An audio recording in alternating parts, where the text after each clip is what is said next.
Aha. All right, Nice. do you see it? Are we recording? I do. Looks like we are. Oh my goodness. Well, holy smokes. It's been an interesting few weeks since our last get together. I think that the description I hear for the year 2020 is it's basically a crap show, and I every time we talk, something else has just gone heck to heck. Now, starting tomorrow, we have to be dealing with a Sahara Desert dust storm. The Sahara Desert's 10,000 miles away. Oh my God. Is it really dust from the Sahara? That's what the meteorologists and the science type people are saying. How does it make it all the way across the ocean? So, interestingly, and this is the weather nerd in me, hurricanes start on the western African coast and work their way across the ocean to the United States. Well, apparently, because those are the wind normals, that's what's happening with this dust storm. I'm 46 years old. I don't ever remember a Saharan desert dust storm making it to the United States. So it's kind of just typical of what 2020 is all about. In fact, 2020 is so bad, it forced me to put my cans on instead of speaking into my computer. Yeah. Oh my gosh. Well, just full disclosure, we had a lot of audio issues leading up to this podcast. But I wanted to tell you, with all of our meetings being virtual, I'm relying heavily on Bluetooth technology now. Mm-hmm. And I have, tried a number of different headphones. These are my headphones that I used for DJing and stuff. I can't use them for meetings because they just get hot. Like having them on my ears, because I'm literally wearing headphones for the entire workday because I've just got meeting after meeting stuff going on. So I've started wearing these smaller Bluetooth headphones. I love it because you just keep them around your neck. You only have to put one in. You can pull them out at any time. You automatically hang up by clicking them together. And I heard that you can connect your bifocals to them so you don't lose them. Yeah, but dude, when they break, I'm screwed. So I got 2 extra pair of these things. But, nice. These were $70 headphones. But because I got them refurbished or renewed from Amazon, I mean, they're still in the original box. They've got the tape and everything on them. They were under $15 a piece. That's crazy.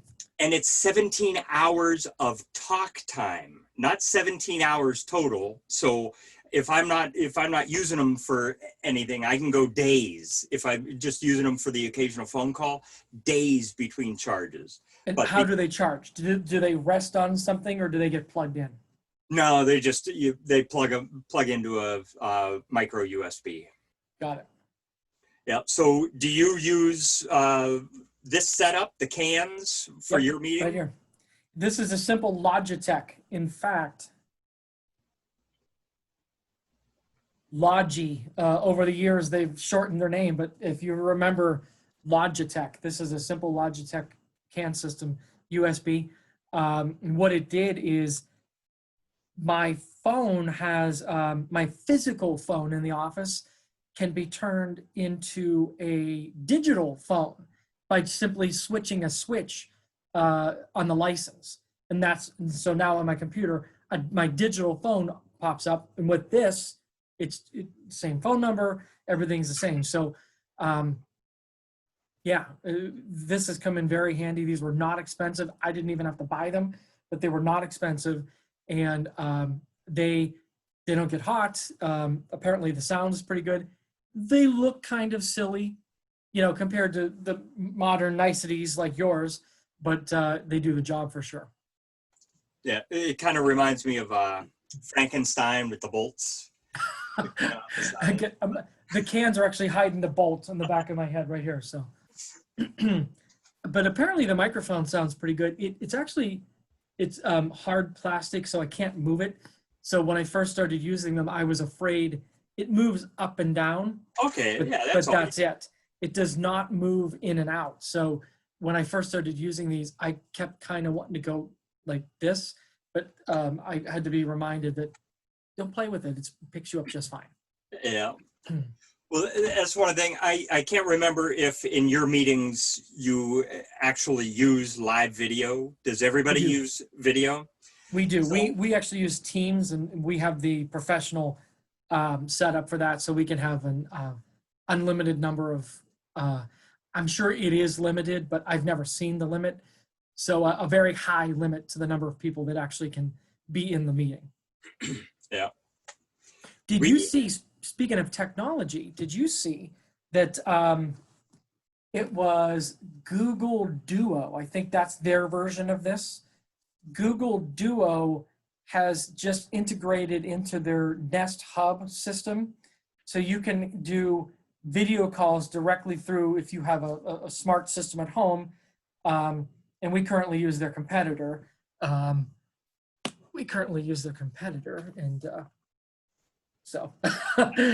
we currently use a competitor, but if you have a Google Nest system, you can actually tell Google Nest to do a video call, a video conference. And so they use Duo. I've only used Duo once or twice. Okay. Well, we typically don't use the video. There are a couple of people who insist on it, but most do not.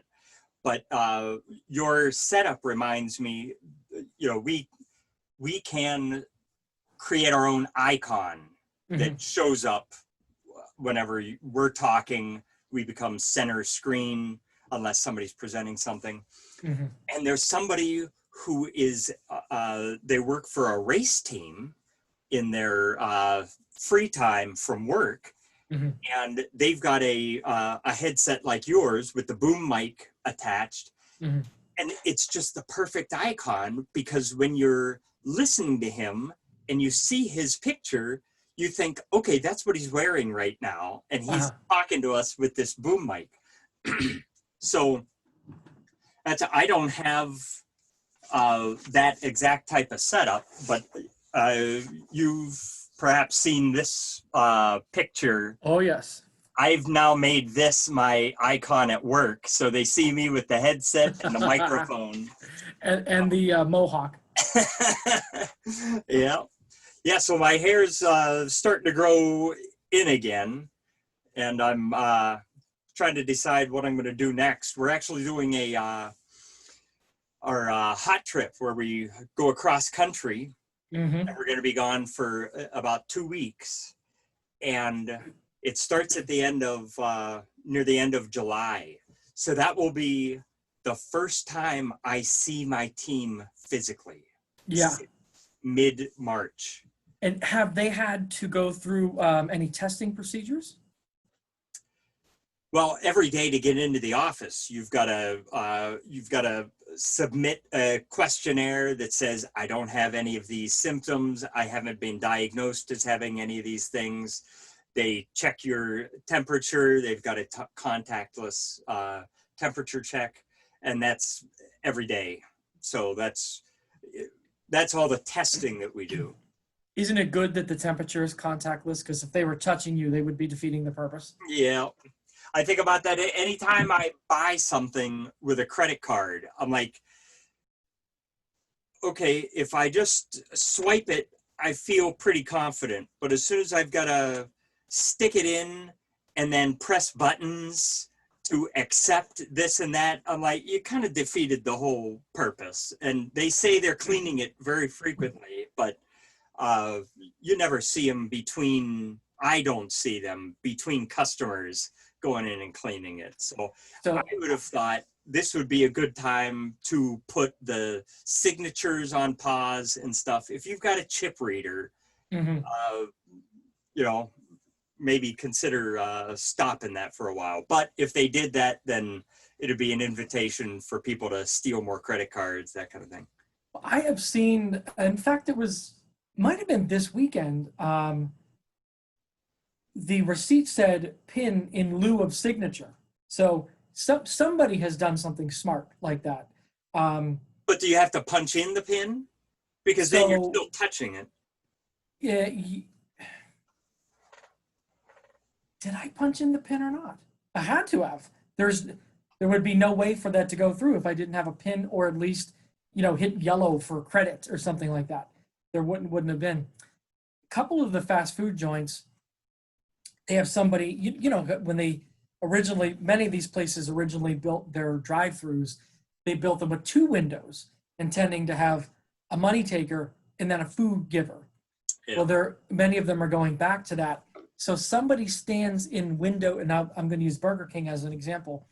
Taco Bell has been doing this too, at least locally, but somebody stands in window 1, and their whole job is mask, gloves. They hold the credit card machine. You stick in the number, you pull it out when it's done, and you move on. Then when they hand you your food, it's wrapped up in a bag with a piece of tape over it, basically signifying that it hasn't been opened since the food went in. They hand it to you in a plastic bin.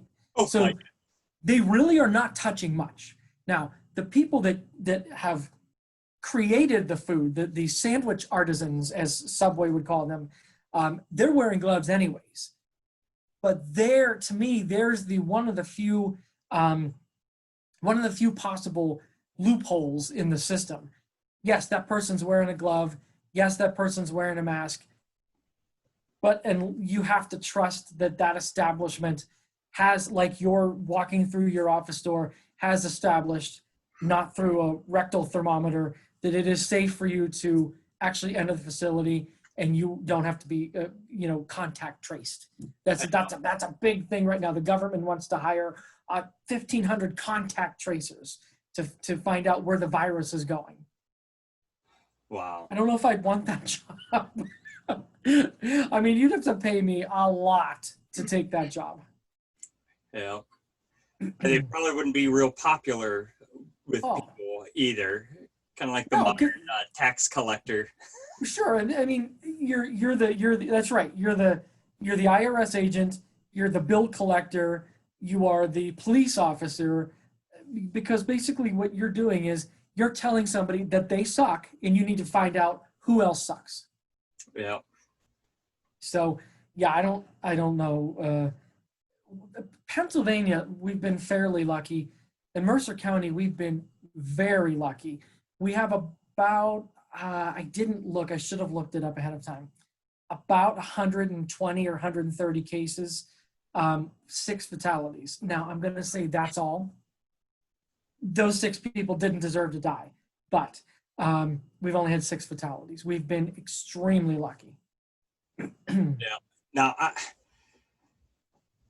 I'm taking all these numbers with a grain of salt. Last time we talked, we went through the numbers from the CDC, where most states were at 90% of their normal death rate. And New York City, we saw, was at 250%. Mm-hmm. And since then, there's been more, it's been making more hay about the old folks' homes being forced to take COVID patients.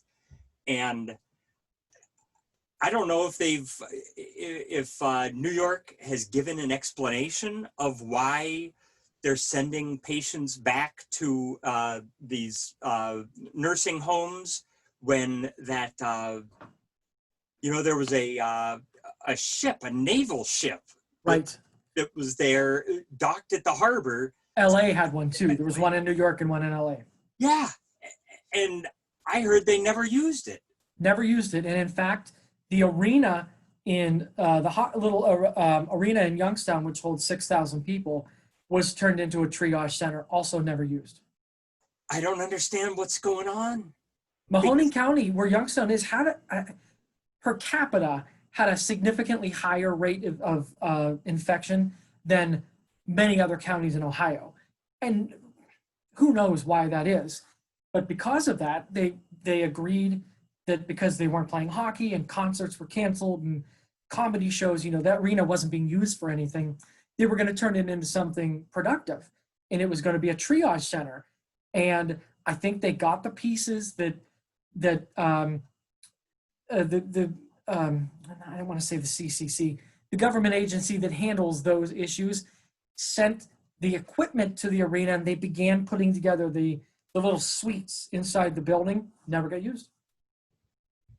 Oh my goodness. And Pennsylvania is one of the states that that had the executive order that said nursing homes have to accept COVID patients.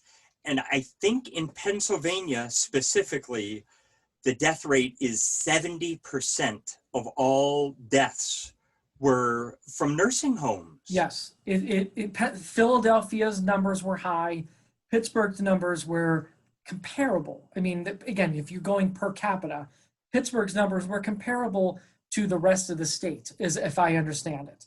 But then there were counties like Mercer that have per capita have been significantly lower.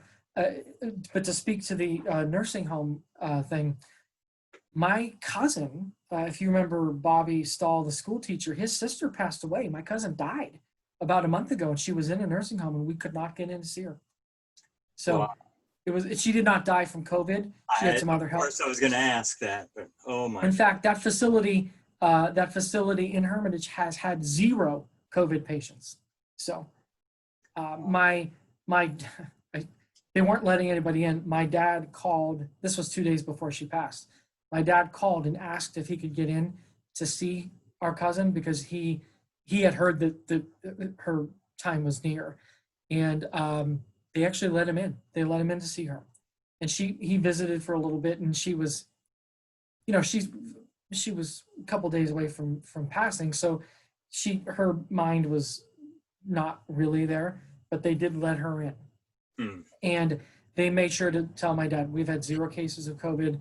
And he had to convince them that he was healthy, and he is healthy. I mean, it's been a month and he's experienced no symptoms of any sort. So it's an unfortunate situation. It's hard to deal with fatalities right now when you can't have a funeral. We couldn't get in to see my cousin. We couldn't get in before. And so I've been talking to Bobby, and he said, down the road, a few months from now, we'll have a service. That is, that's mind-boggling to me, because we are accustomed to, when somebody passes, you grieve, you have your public service, and then you kind of congeal back up as a family and continue to grieve. That process has just been blown out of the water right now. It just takes extra thought to wrap your head around it. Yeah, because you, I guess you'd use the term closure. That how can you, knowing that months from now you're going to have a memorial service? I assume that's what they call it. When it's, but that it kind of keeps the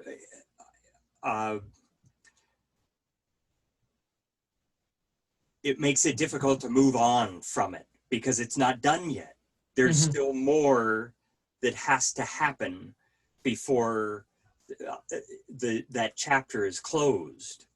So I don't know if that extends the grieving process more, if it makes it more difficult to deal with, or if it is helpful to understand, okay, I've got time to process this, and then when we have the memorial service, it will all be over.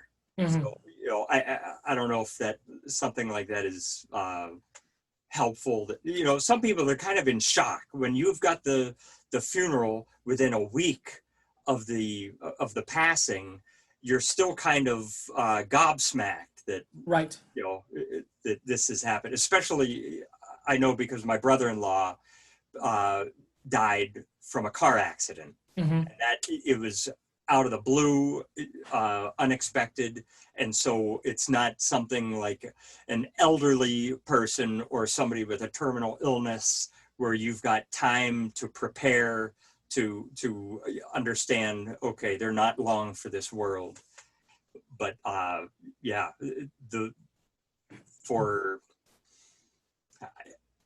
I want to say for maybe months after Mike died, I was still thinking of him coming over to watch a movie, Mm-hmm. or being at the next family get together.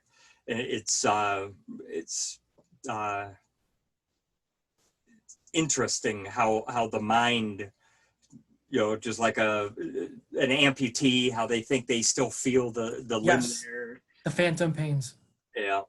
So we are scheduled to have a family reunion. It's always the second Saturday in July. So since it's outside, we are probably going to continue with it. Whoever comes, whoever doesn't, we understand. It'll be weird because this would be the time that everybody would see my cousin. And I'm sure they all know what has happened since then. But you're right, since you've not been able to close the book on that chapter, it's going to be bizarre because you've not been able to say goodbye. And I really think closure is the right word. I think you're right. I think closure is absolutely the word you're looking for. Mm-hmm. Yeah. Now, this cousin was not. They weren't at your mother's service at. She was not. She was not. This is Bobby's sister, Tish. She was not at the service. Bobby was there, but Tish was not. Yeah. So how much of the family is going to be at this July thing? Would Bobby be at, I still have to call him Mr. Stahl because I don't want to get a bad grade. He might send you to the principal 35 years later. He will be there, and Bobby typically shows up. So yeah, I'm sure he'll be there. And again, if he's not, and no editorial here, but if he's not afraid, of contracting an illness, and it's got to be in the back of your mind. Yeah, I still expect to see him. Yeah. So it is a weird time for sure. I mean, since you and I have last done this, and since we last saw each other in person, we have had a few very unfortunate situations that have happened out of doors here in the US that I struggle to wrap my mind around. And it's hard. We have vowed to not get religious, not get political. We have vowed during these to steer clear of the majority of those issues, but it's almost impossible to. I think the virus has been politicized. It's real. We've seen the spike again, and you've seen less politicizing of it recently, until Governor Cuomo in New York took a shot at the governor of Florida yesterday for saying, see, if you didn't make it political, you wouldn't have had 6,000 cases the day before yesterday. So, but there was that. There was the incident in Minnesota.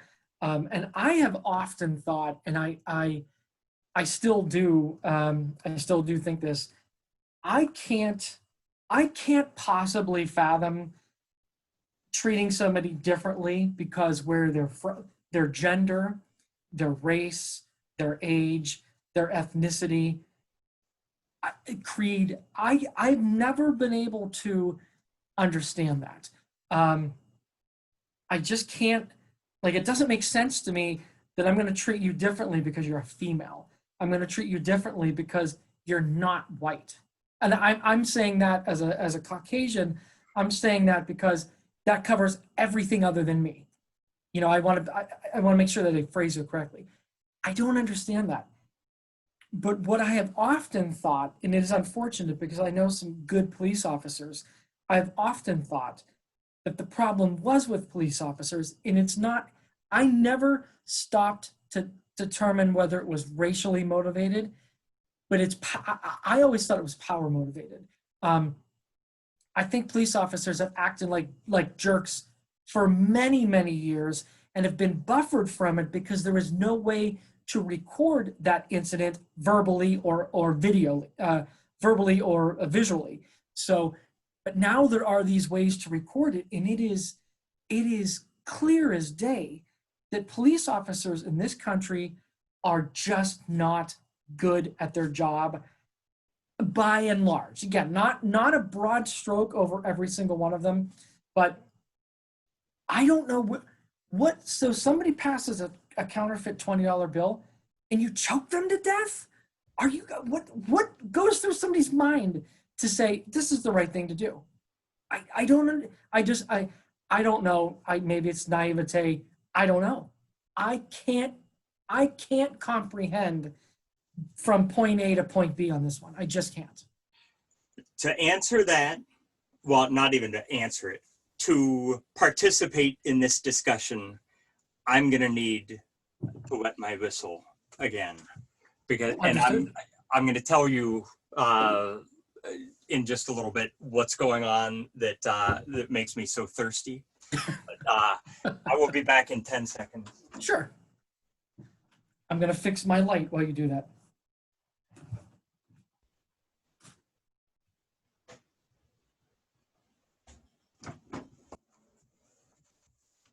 Oh.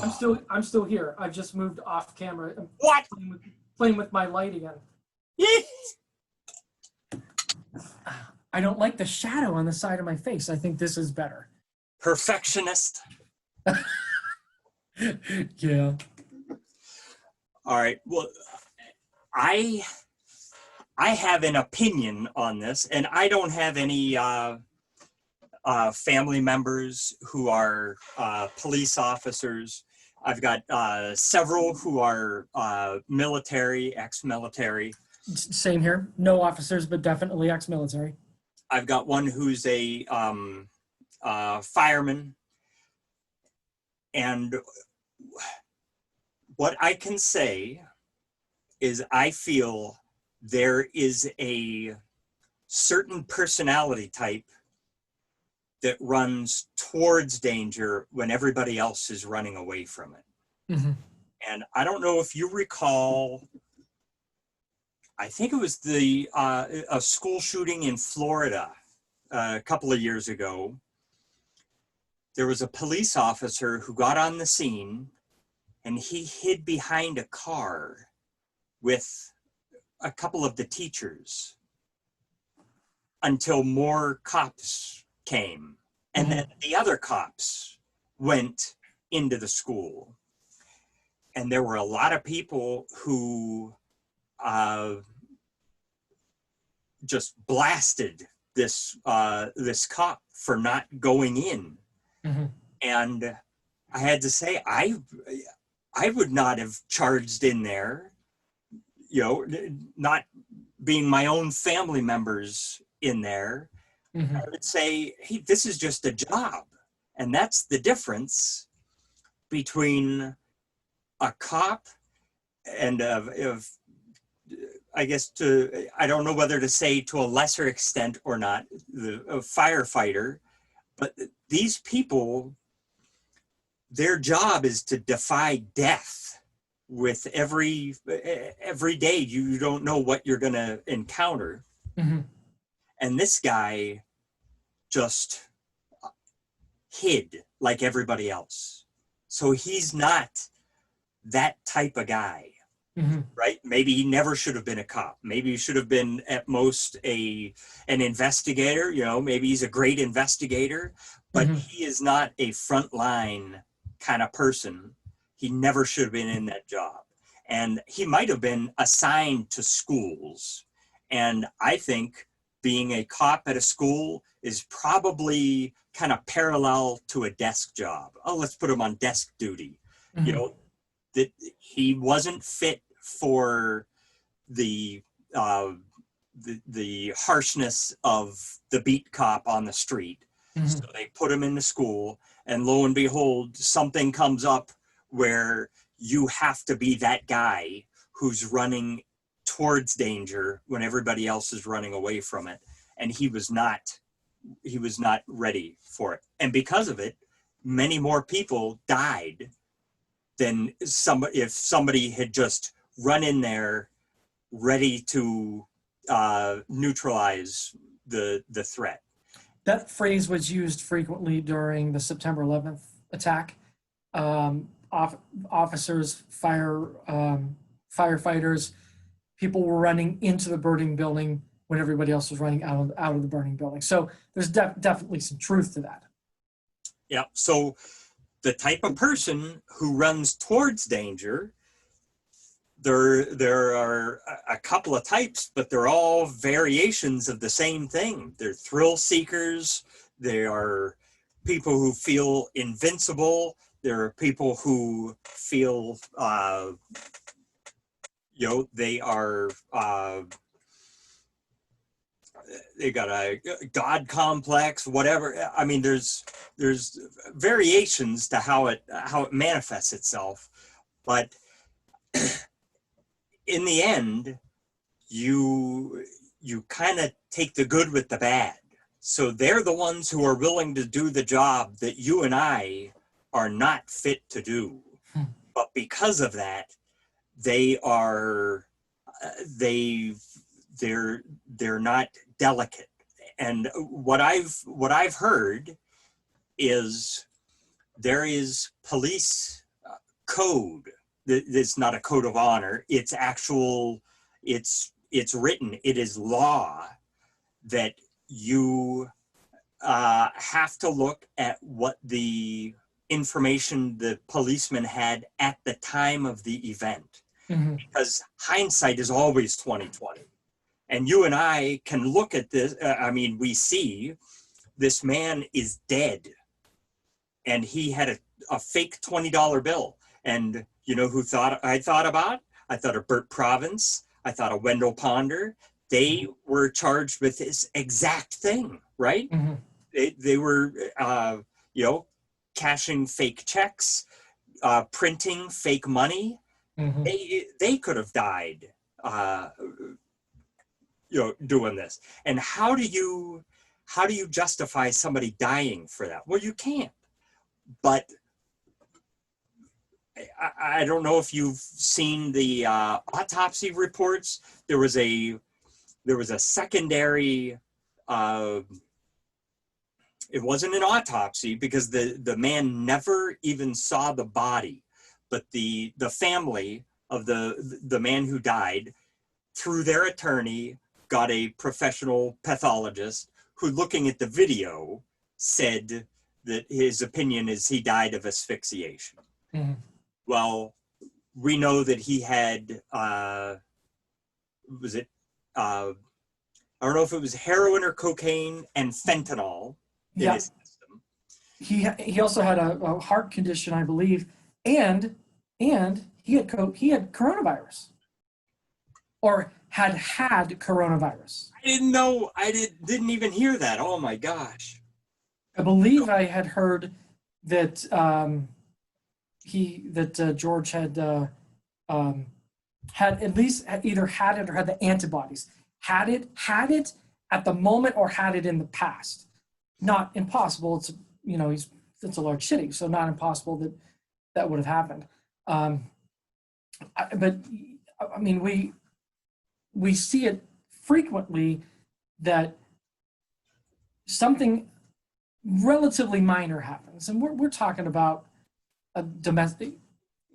Again, nothing on the surface it looks minor, but when you dig deeper, like you say, who knows the severity of the issue at that point in time? But you see somebody. I think it happened in Detroit. An Amazon driver parks on the wrong side of the street. He gets tackled. He gets taken down. The cop says, "Move your car." And he said, "I'm delivering this package. I'll be out of here in a second." Cop gets in his face, tackles him. No, that does not make sense. That does not make sense to me. Write him a ticket. Get his license plate. Contact Amazon. There are 100 things you can do for somebody parked on the wrong side of the street, delivering a package. Well, so I still haven't seen the video, the body cam footage, but I have heard before he ever like left his feet and was on the ground, he's standing there saying, "I can't breathe." So I've heard if you take fentanyl, people who take it on purpose, who know the effects of it, and they seek it out, that when they take it, when they sit down, they have to sit down leaning back because they never know when they're going to pass out. Because a normal person, if you pass out, even because you're drunk, once you collapse to the floor, if your neck is cutting off your windpipe, you can't breathe, it will wake you up that you can't breathe. You've got to do something. And it's like having water over your face. It alerts you enough to correct this thing. Fentanyl, you go down, if your windpipe is cut off, you will die. You will not wake up. It suppresses your system completely. And the other thing is, it was a couple of days before I saw there were 2 other people sitting on this guy. You know, I saw police officers. What's that? 2 other police officers. Yes. And there was a 4th one there. Yep, standing, watching. But how long was it between when you saw the footage of him sitting on the guy's neck and the other 2 people? I didn't commit the whole thing took 8 minutes and 47 seconds. So, but I don't know time wise where that, like, I know it happened, but I didn't comprehend the passage of time between those 2 incidents. It's a different camera. That's the thing. People focus on the footage that shows one officer on a guy's neck behind the car. But when you see it from the other footage, there's 2 other people there. Well, the Minneapolis Police Department, they've got their code of conduct, ways of dealing with a person who's resisting arrest. And one of the things that they talk about is basically a knee to the neck. And the man who performed it, he kind of did it to what the book says. Well, maybe that's the problem. Maybe the book is wrong. Yes. But this is such a charged event that, I mean, it's human nature. We want justice. Somebody has died for something. There's no death penalty for passing a fake bill or a bad check. There's no doubt this man should not have died for what he's accused to have done. So we want justice. But I'm afraid that because it's such a politically charged thing, that we're willing to use this officer as a scapegoat for a teaching program within the police department that may be faulty. That rather than say, you know what, this method that we are teaching our officers to do, there's too much potential for a bad outcome. It's not worth it. Because I mean, in the justice system, our justice system is set up because in such a way that we would rather see 9 guilty people go free than for 1 innocent person to be in jail. But that's justice. That's not the cop, right? What I've been taught is if you are, if the cops are telling you to do something, you don't argue with the cops, because that is not, they are not a, It's not a democracy. they're not somebody that you can bargain and reason with. They're there to bring you in. You do your bargaining and reasoning within the justice system after you go in. There's law and there's order. That's right. Yes. Yep. But like, as soon as this happened, the San Diego police force said, we're going to your point, we're going to cease this act, this knee to the throat act. And I think the biggest issue that I see here is, as a non-violent individual, I catch and release bugs from my house. So as a non-violent individual, did it really take this to happen for a major metropolitan area to say, you know what, we're not going to do this anymore? It is 2000, it's 2020. There are tasers, the government has them. I don't know why the police force doesn't. There are laser guns. There are lots of things that were not available in 1960 that can be used to drop somebody to their knees. That's all. If they're, sure, do you want 5,000 volts through your body? No, you don't. So listen to the officer. I guess it's easy for you and I to say that. But no, you don't want that coursing through your system, because it's going to hurt. But you will recover. I mean, I'm sure people have died from a taser, but you are going to recover from that very quickly, and you will live another day, basically. I don't understand, because why police forces are doing this when my own wife, a public school teacher, has been taught restraint differently. They don't teach it to teachers. And so that is a conflict in my mind, is I know what they are teaching some public officials, and I know what they're teaching other public officials. Why? It's like, it doesn't make any sense.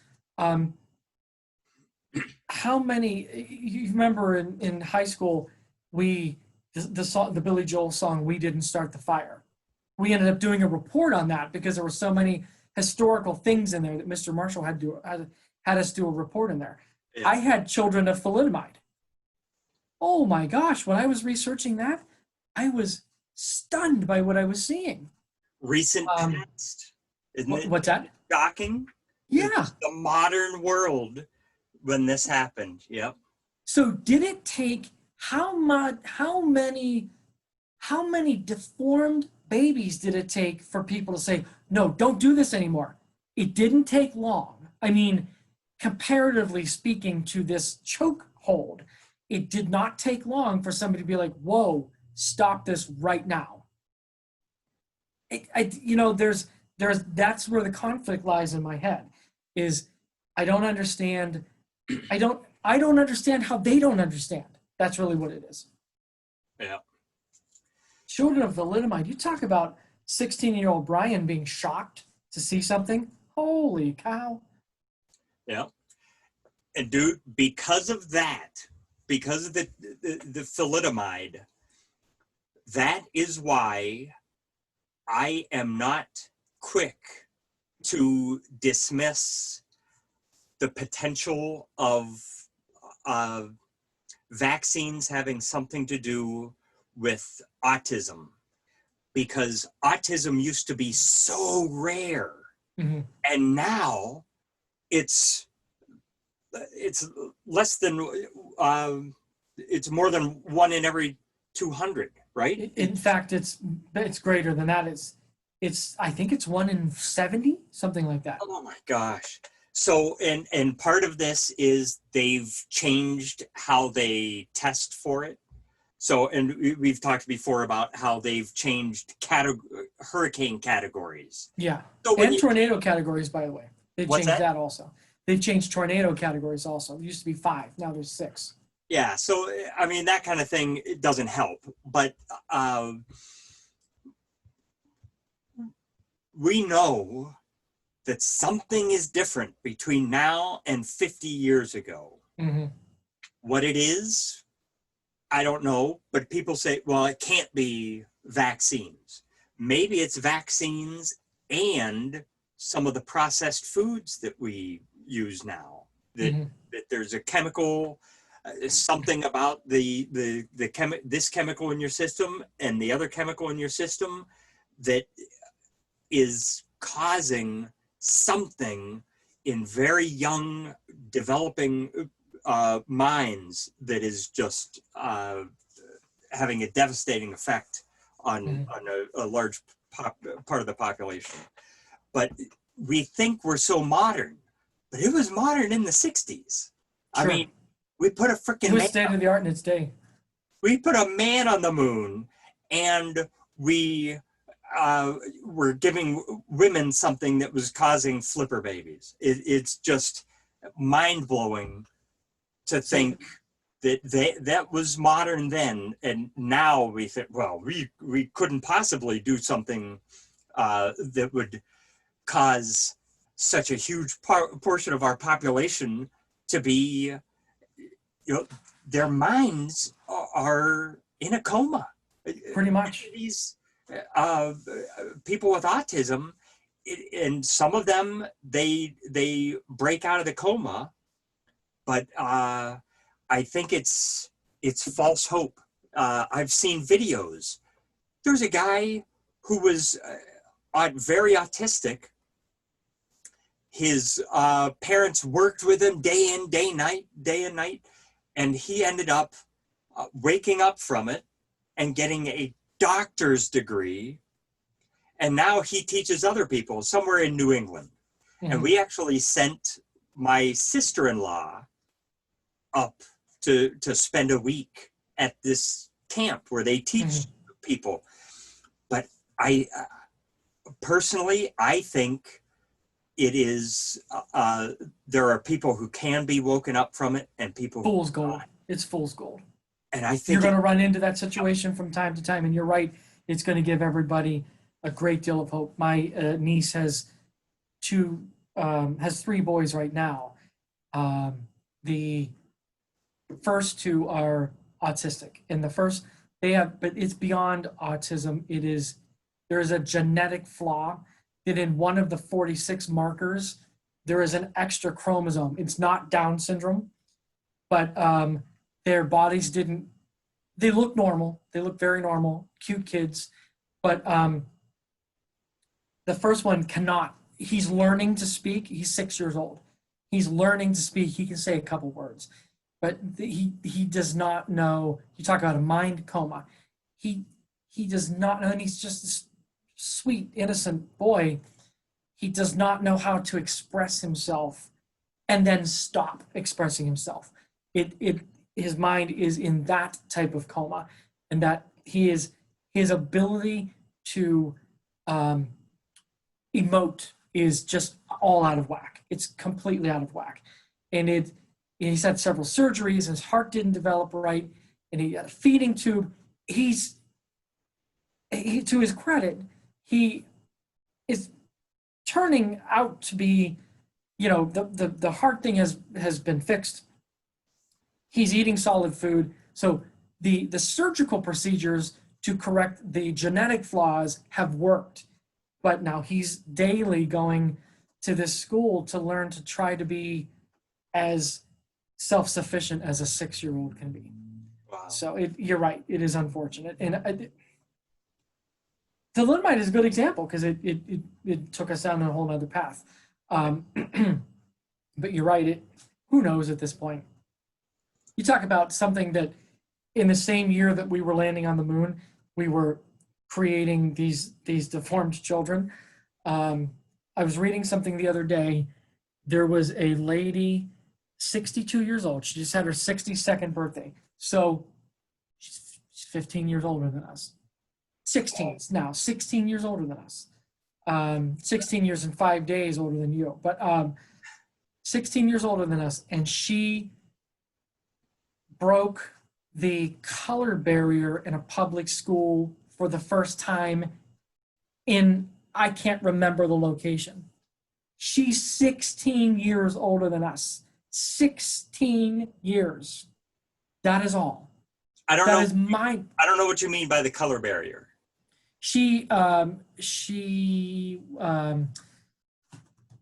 There was a segregated school, a white segregated school, and she broke through. She's African American. She broke through for the first time. She's 62 years old. She's younger than my dad. She's going to school at 62? No. Way back when. She was the first one to break the barrier. Yeah. Okay. 62 years old. She's 16 years older than us. And do you know what state it was in? I can't remember. I'm going to put you on pause for 1 second.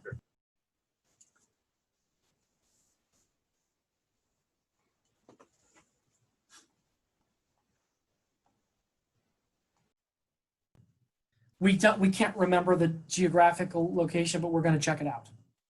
Okay. So we were born in 74, so go back 16 years from that. We're talking 1958. 1958. That's Louisiana. Thank you, Louisiana. Well, of course. I mean, they call it the segregated South. So I knew it was in the South. But even so, 16 years older. There are so many things that make me wonder how. And I think this is what I'm supposed to do. I'm supposed to wonder about these things. I'm supposed to wonder, how did we get to this point? How can we get away from this point on certain things? Police officers always need to be police officers. They just do. But can we get away from the things that we are starting to see and hear regularly that are happening to both races, but all races, all genders? Those things are happening, but proportionally speaking, they happen more to minorities. How do we get away from that? How can we do better? How can it be that somebody that is just a little bit older than me broke a color barrier? And to go back another step further, as a big baseball fan, 1947. My father was alive. Your mother was alive. They were already born. Jackie Robinson breaks the color barrier in Major League Baseball. Are you kidding me? Again, there's a perspective that you're not normally looking at, that when something like this happens, you look for that perspective. And even if it is your mind slotting something into a place, I am not spinning that number. That number is real. Well, I would look at it a different way. There were people still alive back then who were alive before the Civil War. Yeah. So they were alive during slavery in this country. And so, I mean, people talk about how terrible the history of this country is, but it's really the story of the world, because America didn't invent slavery, but we are one of the few countries where we shed a lot of blood to end it.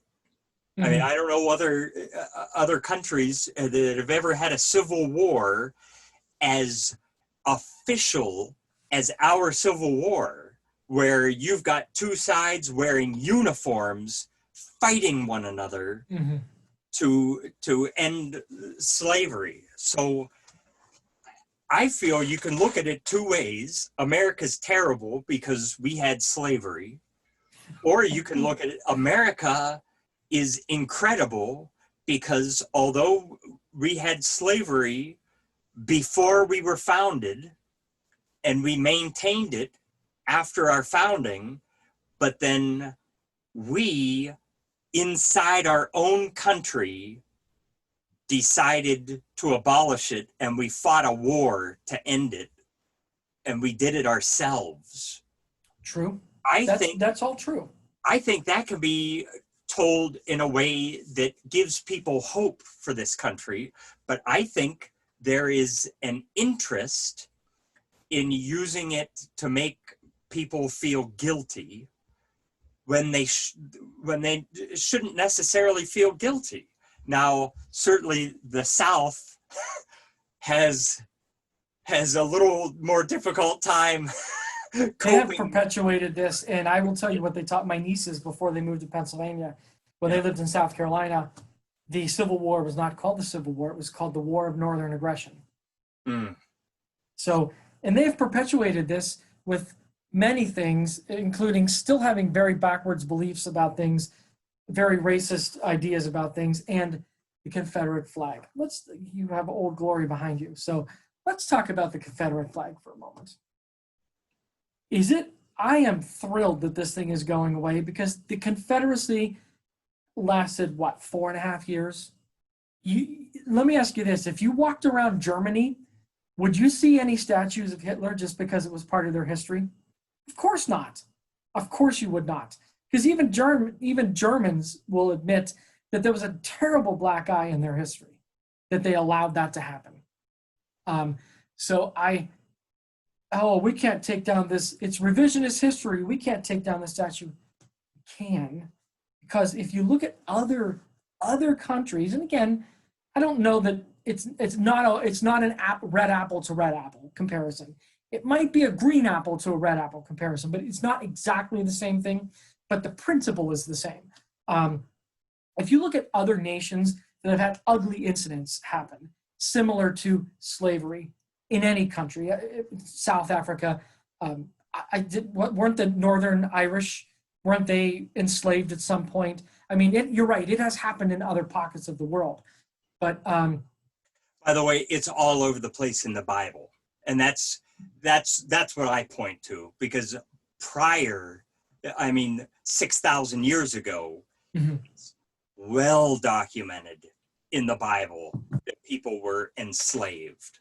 And so it's nothing new. It's nothing unique to this country. It is unfortunate, but it was a long time coming to get rid of it across the face of the planet. Well, and so I think the best example, it's revisionist history. No, the history is still there. The celebration of the history is gone. Is at least trying to be removed. And people can say what they want. I'm from South Carolina. Let's take Mississippi, for example. The Confederate X is in their state flag today. Take Mississippi, for example, a place that I have once lived. It's part of our history. Okay, you're right. It is part of your history. We're not rewriting the history book. All we're doing is we're removing the celebration of that history, because that history is bad. 100 years have passed, or whatever the case is, as we evolve and move forward. The best example I've seen recently is you don't see Hitler statues in Germany. And that's right.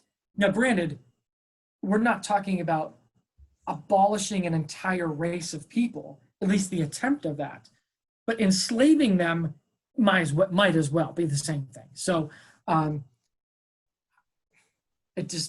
Confederacy was around 4.5 years, 5 years, something like that. My marriage has only been around 7. I mean, heck, we've been married longer than the Confederacy. Hooray. I don't get it. I don't get it. And I've lived in the South. I lived in South Carolina. I've lived in Mississippi. I don't get it. But I don't get the celebration of it either. So yeah, I don't like the idea of making it illegal, because I think sunlight is the best disinfectant. I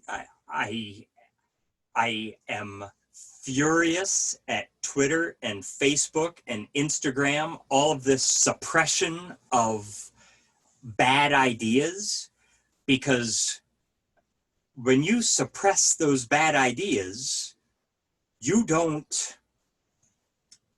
prevent people from harboring those ideas, but you do prevent debate against those ideas.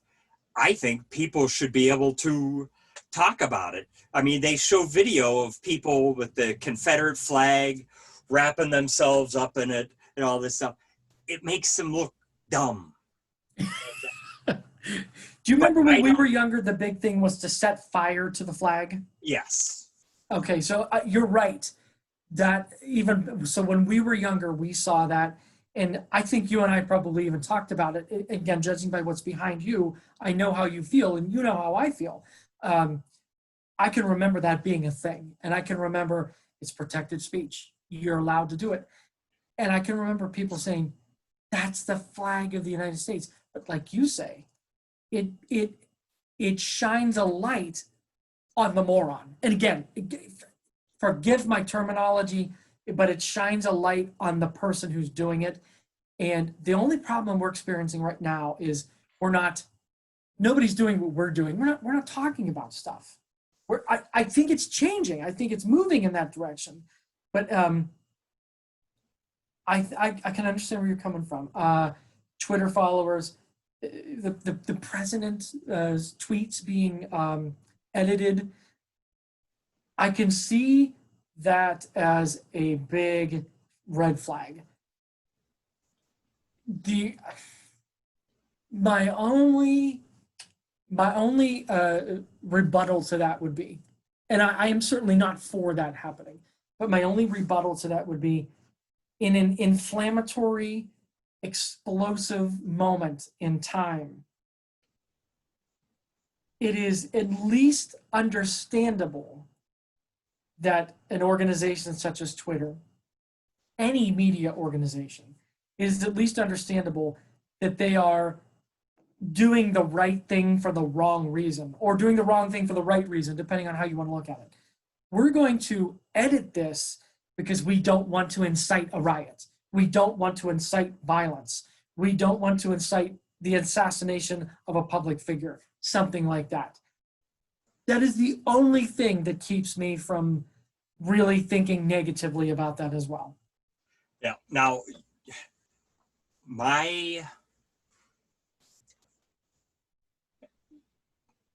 again, we're getting political. We're in those waters, but we've done an excellent job, by the way, of not. So, but you can't help it not. But you want to talk about not inciting a riot or feelings of anger and frustration. I don't think President Trump has exhibited racist behavior of any kind. He has heralded the achievements of blacks long before he ever became president. He has touted the record unemployment for blacks and Latinos, and yet the news media, they just say he's racist out of like as though it's a fact. And then they talk about dog whistles. Oh, he's dog whistling with the words that he's using. And they are analyzing what his internal thoughts are. And that's, anybody who calls somebody else a racist is assuming what they're thinking inside. Nobody Right. can know what lies within the heart of man. Right. And so you want to talk about inciting a riot. Look at what they've been saying about this president for years about him being racist. And if it's not true, and you see what is happening in this country, I don't know how you can see what the news media is saying and what's happening in this country and not think they have anything to do with it. Oh, The sure. way they are Absolutely. presenting every single event, it's like they don't even care about news unless they can present it in a way that makes Trump look bad. Or good, depending on Fox News, depending on your stance. Yeah, and even Fox News, dude, this is rich. I don't know if you know Neil Cavuto. Maybe you Sure. at least know the name. Sure. Well, Dark hair, glasses. yep. Yep. It got a boyish face, eternally boyish face. Trump says that he's got a lot of hope in hydroxychloroquine mixed with zinc. He says it's just a hunch, but I'm excited about the possibility of this because it's like $15 for a 2-week supply, and it's been around for decades. They've got multiple different. Isn't that an anti-malaria drug? It's an anti-malaria drug, yes. And in fact, you may recall at the beginning of this whole coronavirus thing, people were saying that blacks couldn't get it. Do you remember hearing that? I do. And that in one of the episodes of Saturday Night Live, one of the black comedians on it said, blacks can't get coronavirus. He shouted it like at the end of the episode or an end of a skit. Was it Michael Che? I don't know. I only heard it. I didn't see it. So I heard it in a news discussion. But I believe that came from seeing in other countries blacks not getting it because they were taking the hydroxychloroquine as an anti-malarial, what do they call it, a prophylaxis. Yes. You take it before you get it to avoid it.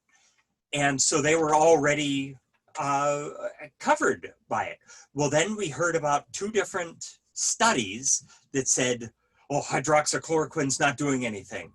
Don't take it. It's not good. There's heart risk. Well, then like a month or 2 later, it was the Lancet, which is a very respected medical journal.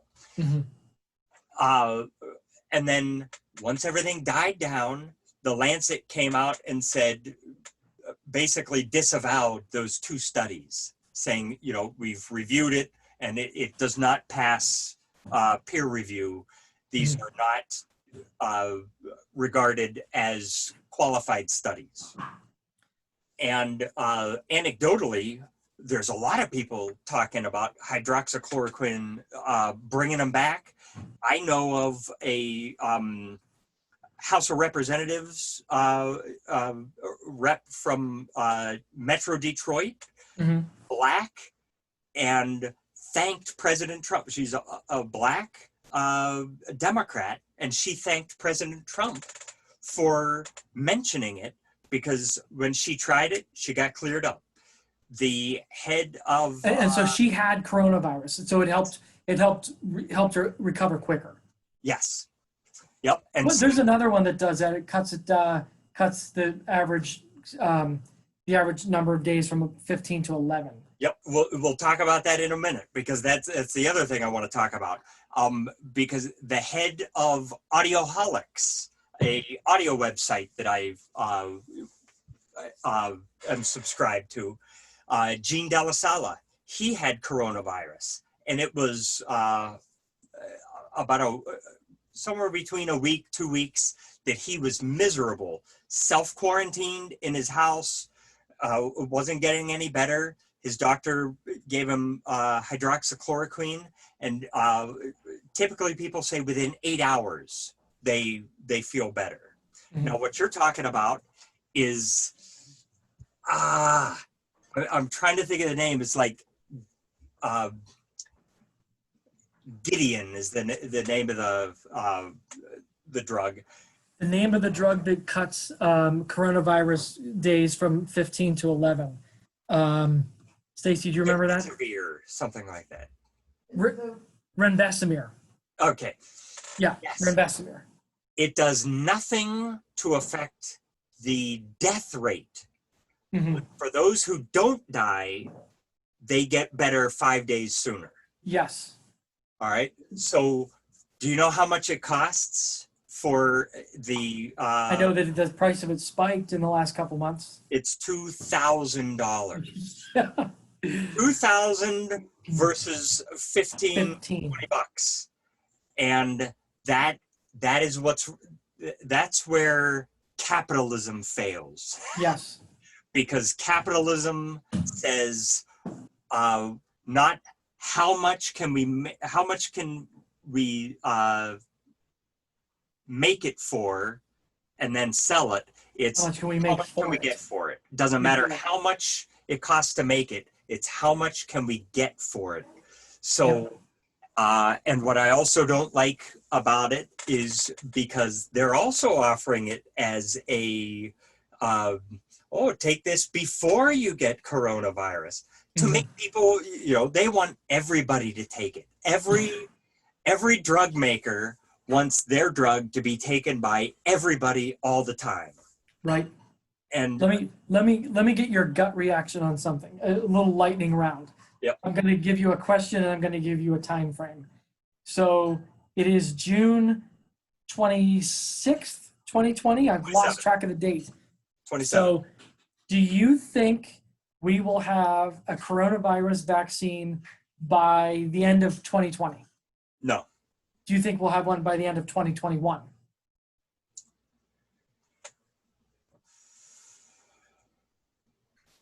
We might by 2021. So that my last question was going to be, do you think we'll ever have one? So that leads me to believe that you are on the side of science on that one. So, but now ask me if I think we should have one. Because, Brian, why is this a political disease? Why do people, and I don't know if we talked about this last time, but I've been talking to people about how, all right, there are 5 states who forced COVID patients into nursing homes. Why are all 5 of them Democrat? Why are all the states that are requiring masks Democrat? Why are people who are typically conservative so resistant to wearing a simple mask? Why won't they do it? Now, I'm going to confide in you that Wendy and I have 2 different opinions. Now, neither one of us think that coronavirus is of any concern to anybody under, anybody who's not elderly or who doesn't have a underlying condition that is adversely affected by this. If you're a normal working age person without any, I think some of the things are diabetes, which, by the way, when I heard people who are diabetic are more predisposed, I was like, does that explain why African Americans in Michigan are so affected? Because when I heard African Americans are terribly affected in Michigan, that was the first I had heard of blacks getting it, because I had heard previously blacks can't get coronavirus, blacks can't get it. And then boom, in Michigan, they're getting it by the scores. So hearing that people who are diabetic are predisposed, that was a clue, because I think it's high within the African American population. Well, and from what I've been told is I'm not more likely to get it, but I'm more likely to become very ill when I get it. Gotcha. So I'm predisposed to complications. I have a fairly strong immune system. I rarely get sick. So I'm not really that worried about it, but I've been a mask wearer the entire time. And I am a registered Republican, so I'm on the opposite side of that. I'm a conservative who is a staunch mask wearer. I'm the other way around. So, and that's always been me. Okay, well I'm then not. maybe I need to be a little more pointed. People who love President Trump hate wearing masks. Is that That's not a me. little more clear of a line Could there? be, could be. So, but That does separate me from that scenario. Yes.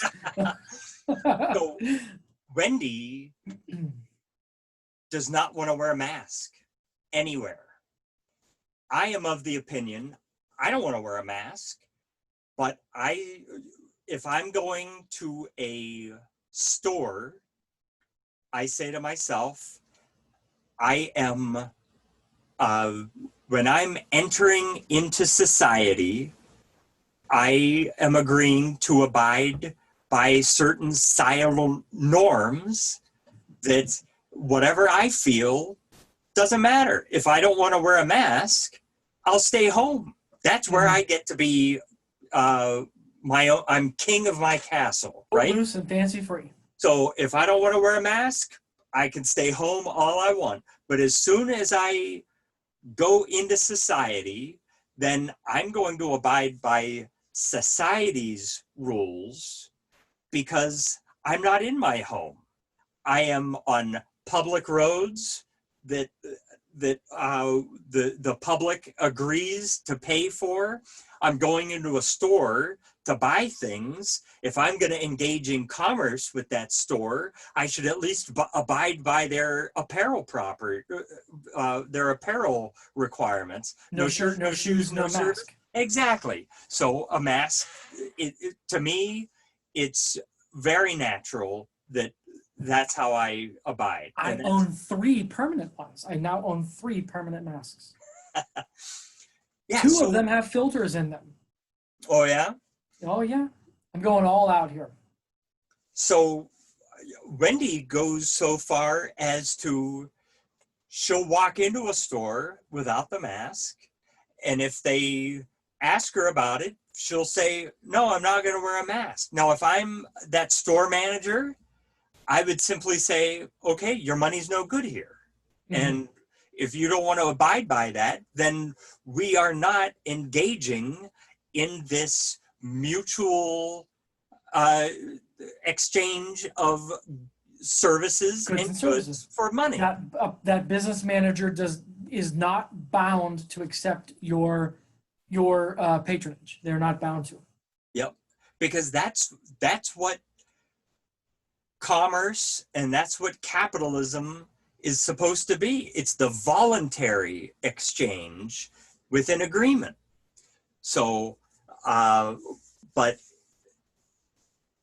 so I can see where people are on either side of the fence, but if we're living in a society and we're talking about, we haven't really talked about it yet, but cities are burning to the ground because of people not. I have to schedule some additional time for that one. By societal norms. Yeah. So, and I should tell you, I have canceled our pro subscription to Zoom. So if you don't have a pro subscription and I don't have a pro subscription, I don't know how much longer this will last, because I thought they were supposed to be like 45 minutes. It's been longer than that, right? You know what? I think it's 45 minutes if you've got more than 2 people. So okay. I think we're fine. So, but anyway, by the way, are you good on time? I know you had mentioned you had a breaking point. I am not going to worry about that breaking point. Okay. Okay. This is we're in a groove. This is some important stuff, because I still don't even know why you're thirsty. We'll get to that too. Oh yes, we'll get into that. And by the way, I'm going to need another one. My 16 ounces of sugar-free cola is also just about gone. Running low. So when you break, I'll break. All right.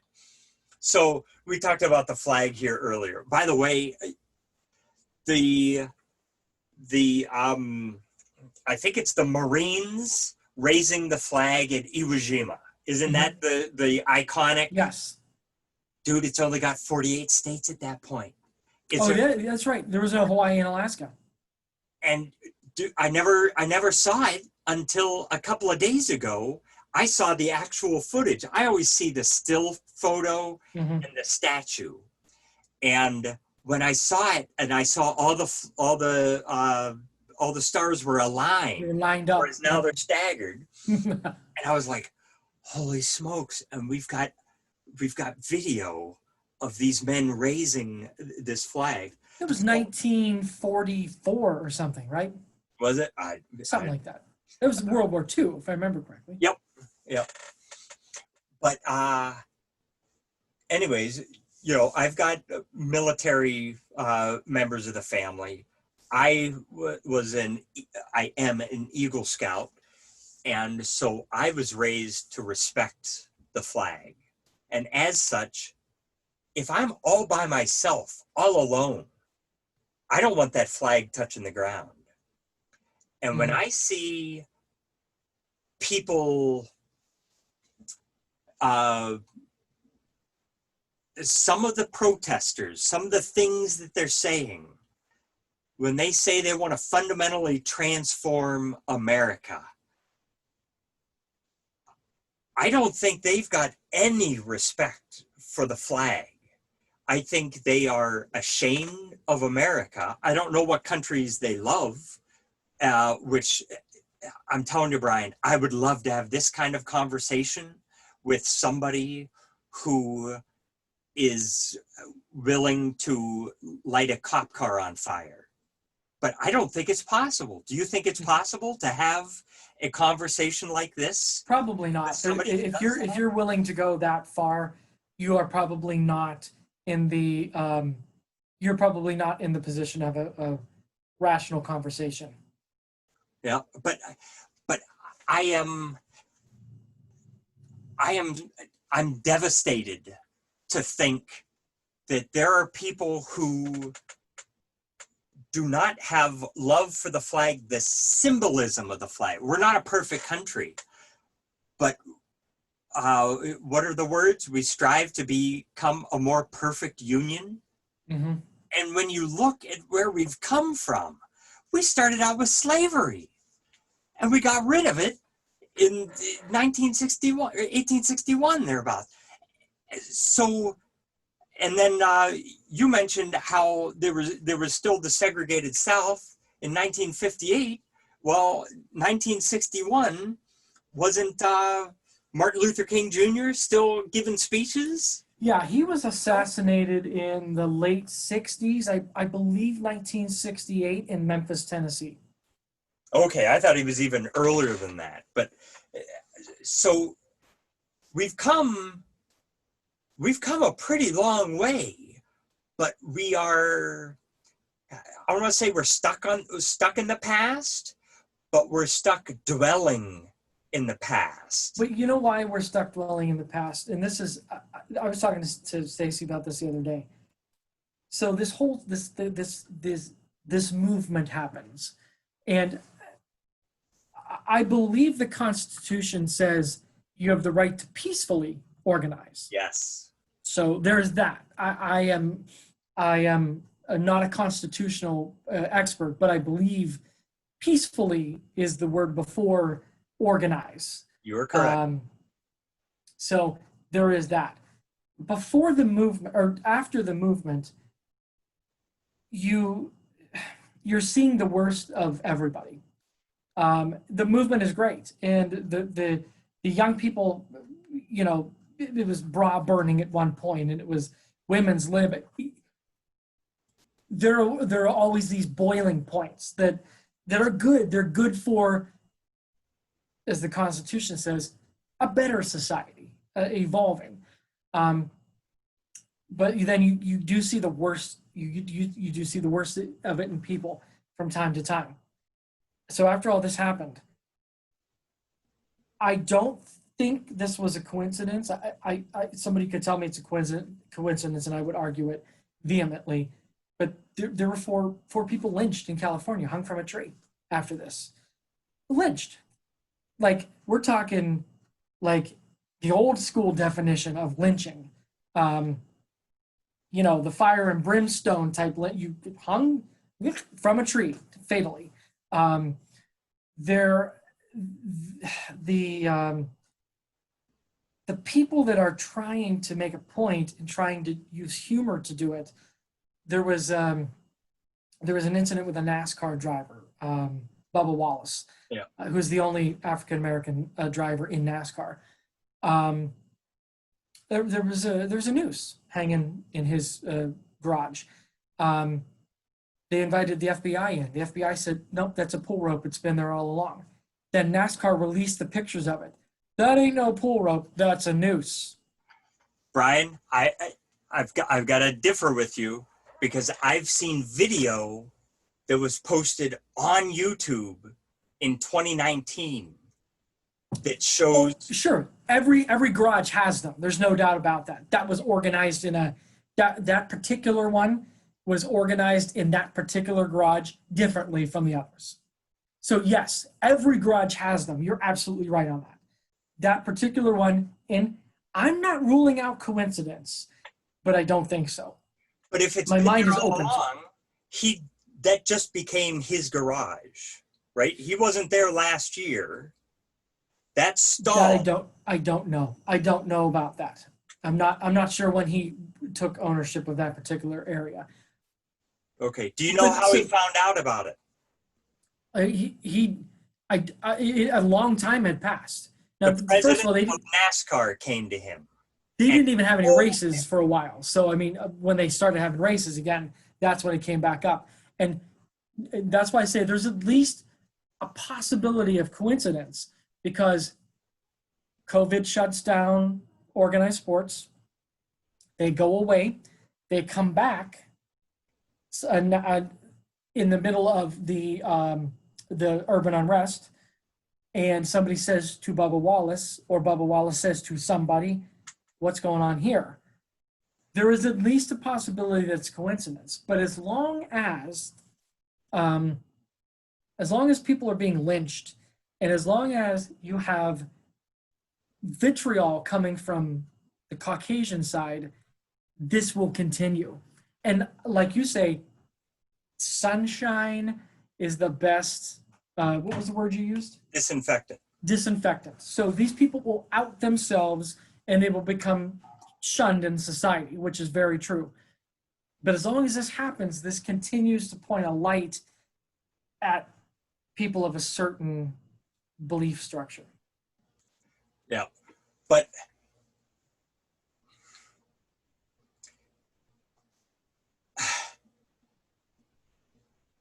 you know how many people in Chicago die every week, right? Oh, sure, it's the murder capital of the world. 66 homicides every week in Chicago, and we hear nothing about it. So there's something to be said for the media amplification of these events. Are there bad people in the world? Yes. Are there people who are out to get certain people? I don't doubt it. But when you've got a media who is complicit in only amplifying one side of the equation, if it's black on black, you'll hear very little about it. If it's black on white, you'll hear very little about it. If it's white on black, you are going to see media report after media report, day after day after day. And if I'm an African American and I am hearing every day the white man is intentionally keeping you down, there's something called systemic racism. Even though you can't see it, it is there. You can't stop it. You can't point at it. It's going to be holding you back your entire life. Then you hear that, and then you see one incident of a white man doing something terrible to a black man, and it's confirmation bias. It's, oh, that matches what I've been hearing, but yet there's nothing said about all the other things that go on that are much more prevalent. And even if it was true that every time a white police officer who kills a black man is intentional because of racism, that's still such a very small part of the population. Mm-hmm. And to highlight it the way this society does such a disservice for African Americans who are growing up. If you don't have hope, what kind of life are you going to live? If you don't have somebody whispering in your ear, you can do anything you put your mind to. If you've got somebody saying, this world is run by the white man and he is not going to let you in. One of those, there may be some truth to both, but one of those is going to encourage somebody to give their best in this life, and the other is going to give them an excuse not to. And I'm afraid that because of how we are amplifying what's worst in America, we are sacrificing the youth in two different ways, because the African Americans are seeing something, a hopeless situation, a wall that they cannot climb over, and it's giving them desperation. And white children are seeing that that because of what's happened before them, they now have this yoke around their neck that they're inheriting, that I'm entering into this society that says that I'm an oppressor. I'm doing nothing but growing up as a child in America, and because of what has happened in front of me, I cannot shake this. There's nothing that I can do personally to ever erase this this stigma. And so I just see it as a terrible approach to leaving a better world for our children on both sides. And that didn't exist prior to the cable television era, because you had 3 channels and a half hour of news a day nationally and 3 half hours of news locally, and that was it. Yep. And dude, the internet and social media and this YouTube reporters, as it were, the old guard media is all but dead. And so they are having to do the worst kind of clickbait journalism, of titles that are so misleading just to make you click on them. Now, you're probably familiar with Breitbart. I don't know if you've ever read anything on Breitbart. I have not. I am familiar with it, but I have not read it. They're described as a far-right rag. I don't know if I'd say far-right. I think that the traditional media has gone so far left, anything to the right of them, they call far right. Yep. So it's just lost all of its meaning. But Breitbart is a right-leaning news media, but they had a headline that if you're reading something in the main copy, then on the right hand side you see other articles you can click. And the headline read, protesters topple statue of a man who fought slave or fought against slave. You're like, there was a statue of somebody who fought against a slave? And then you click on it, and it's not slave, it's slavery. It dropped the last two letters of that last word that completely changed it all. In fact, it flipped it around and made it the opposite. Yes. And part of me wondered, because, and I tried looking at the characters used by all the other titles that were along that column, and it didn't look to me like they all had the same amount of spaces. And I'm like, did an editor decide to cut that off just to make it sensational, to make somebody click on it? You say that was on Breitbart? That was on Breitbart, yes. Yeah. Another interesting thing, you may have heard of, they're trying to topple Washington statues with Abraham Lincoln is the one I wanted to focus on. That one I don't understand at all. But there's a statue of Lincoln in Boston. This is one that I think has already come down. I think it's titled The Great Emancipator. And I had never seen this statue before, but it's Lincoln standing up next to what seems to be a podium, and there's a slave at his left on his hands and knees.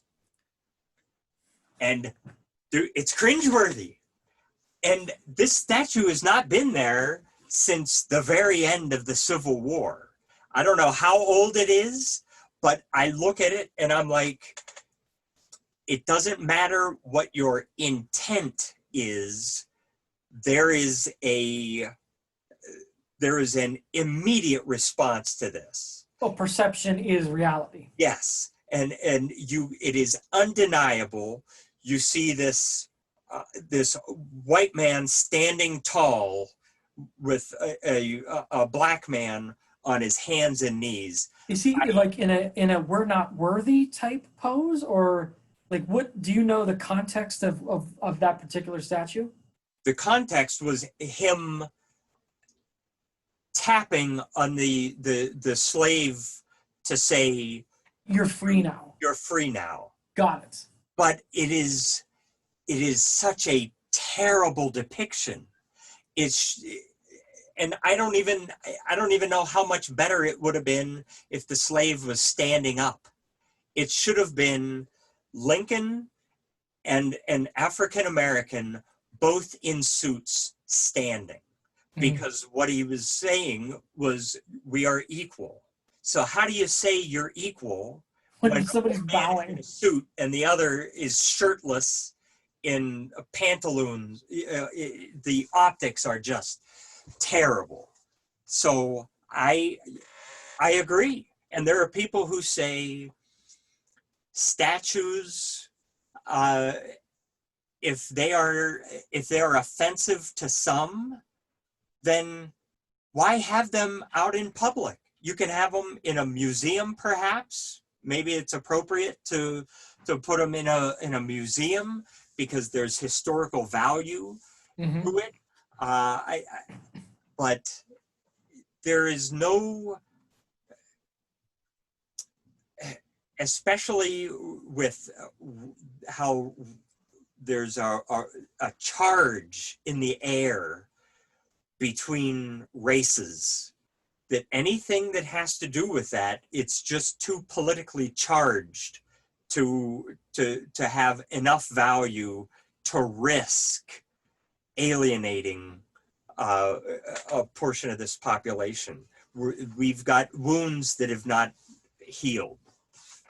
Yep. So Would now be a good time to refill? yes, let's do it. Okay. In fact, I'm gonna go ahead and pause. Got it. All right, and we're back. Blah blah blah. Oh, sorry. And we're ready for refreshment. That's correct. And speaking of refreshments,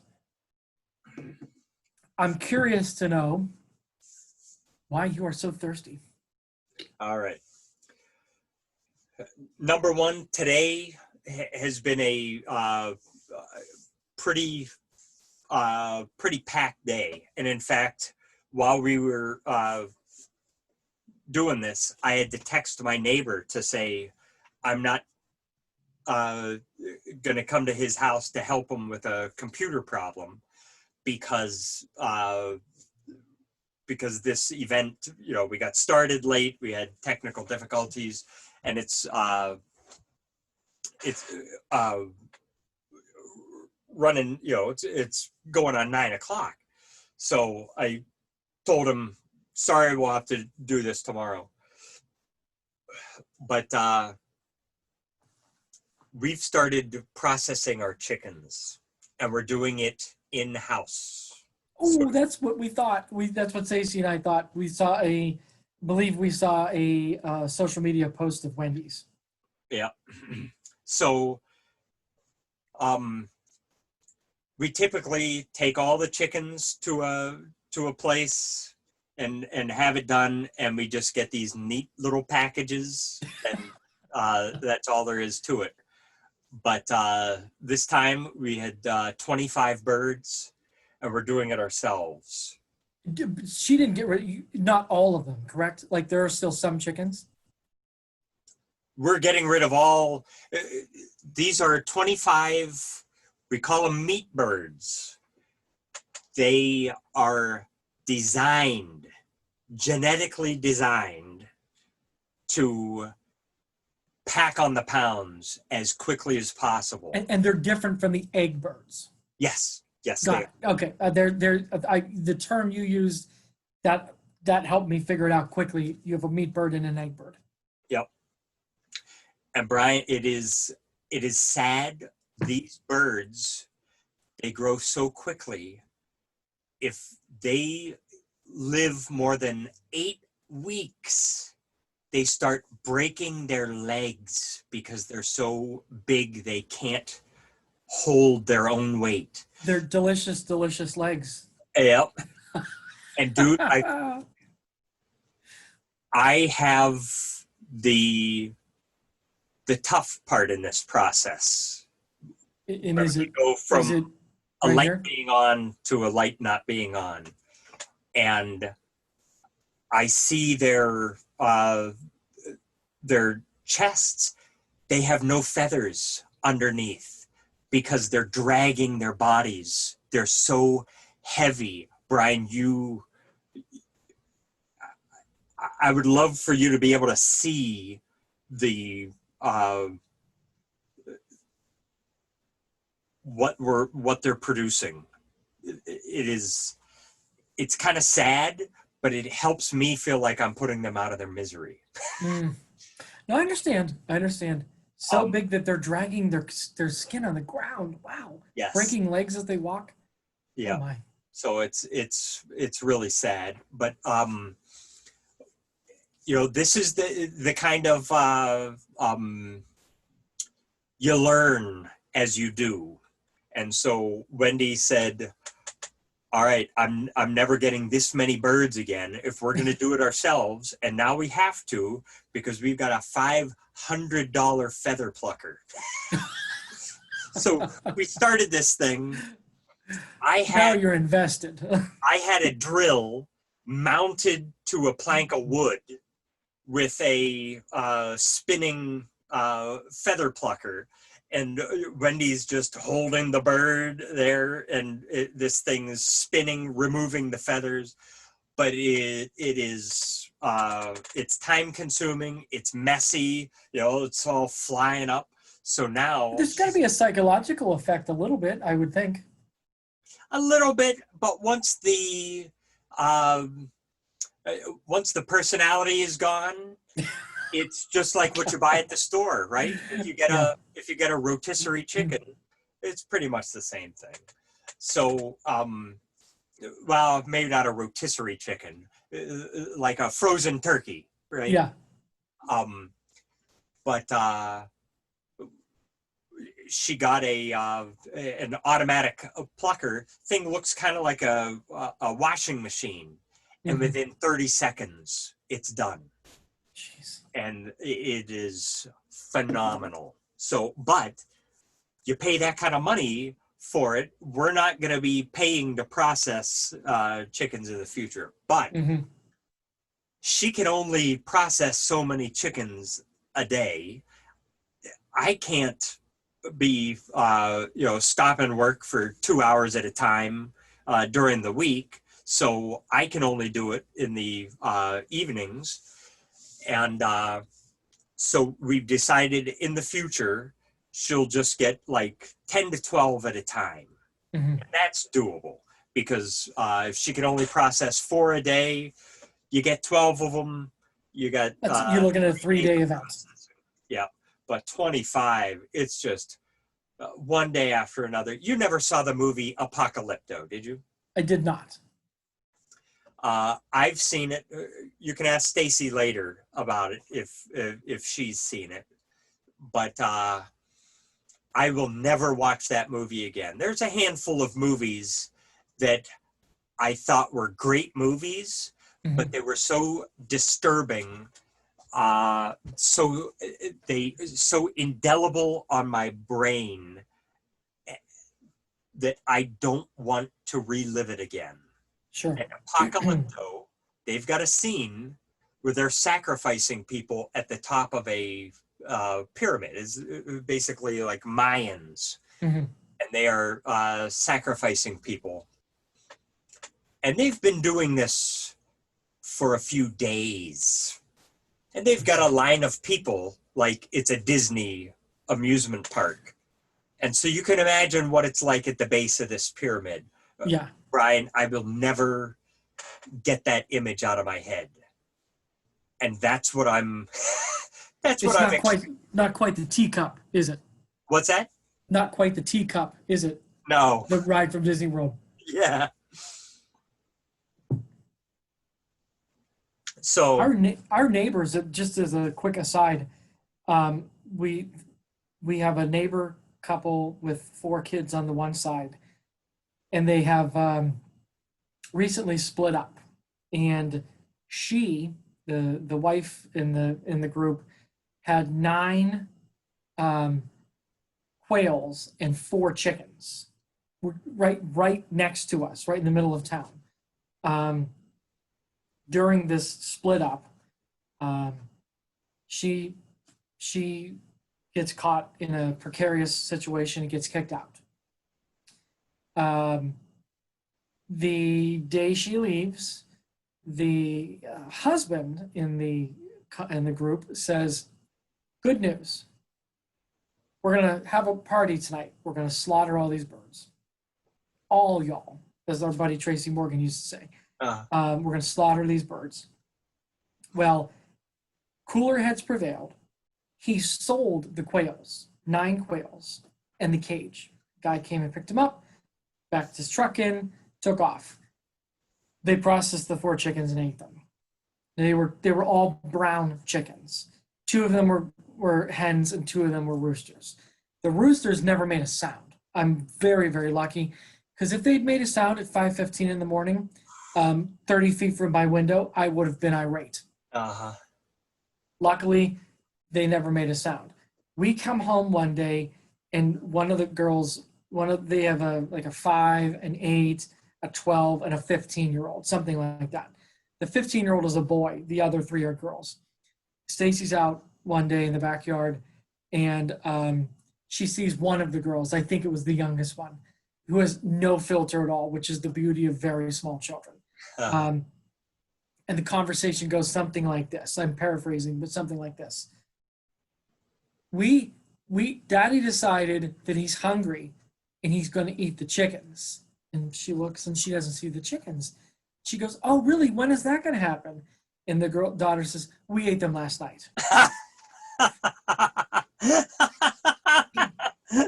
So there are no animals next door now except for a big fat brown rabbit named Bun Bun. Um, those quails at 5:30 in the morning, toot tweet, and they just would pace in this cage. The cage was probably no more than 6 feet long, and there were 9 quails in there. These birds were stir crazy. They would just run back and forth. Toot tweet. Oh, when I learned of the destruction of that family, of course it's terrible, but I was thrilled to find out that the old McDonald's farm is gone now. So these girls, though, they were thrilled to eat the chickens. Yeah. Well, Paige seemed interested in what was going on, so I showed it to her, and then she was sorry she had shown interest. So Jilly was sorry. Yeah. So I felt terrible because it can scar you. I just told you about a movie that I watched that affected me that I wish it never had. Well, I know that this is not the reason I ask about the psychological issue is I know this is something that you don't handle. I don't want to say don't handle well because you clearly are handling it well, but I remember you telling me when you processed the pigs, you could never do that again. Yeah, that's a scarring for sure. Yeah. So I've processed chickens before with a knife, and the way that I did it was very intimate, and I was holding them, looking them in the eye when I did it. I shouldn't be laughing, but it's the description. It's how you're saying it, not what you're saying.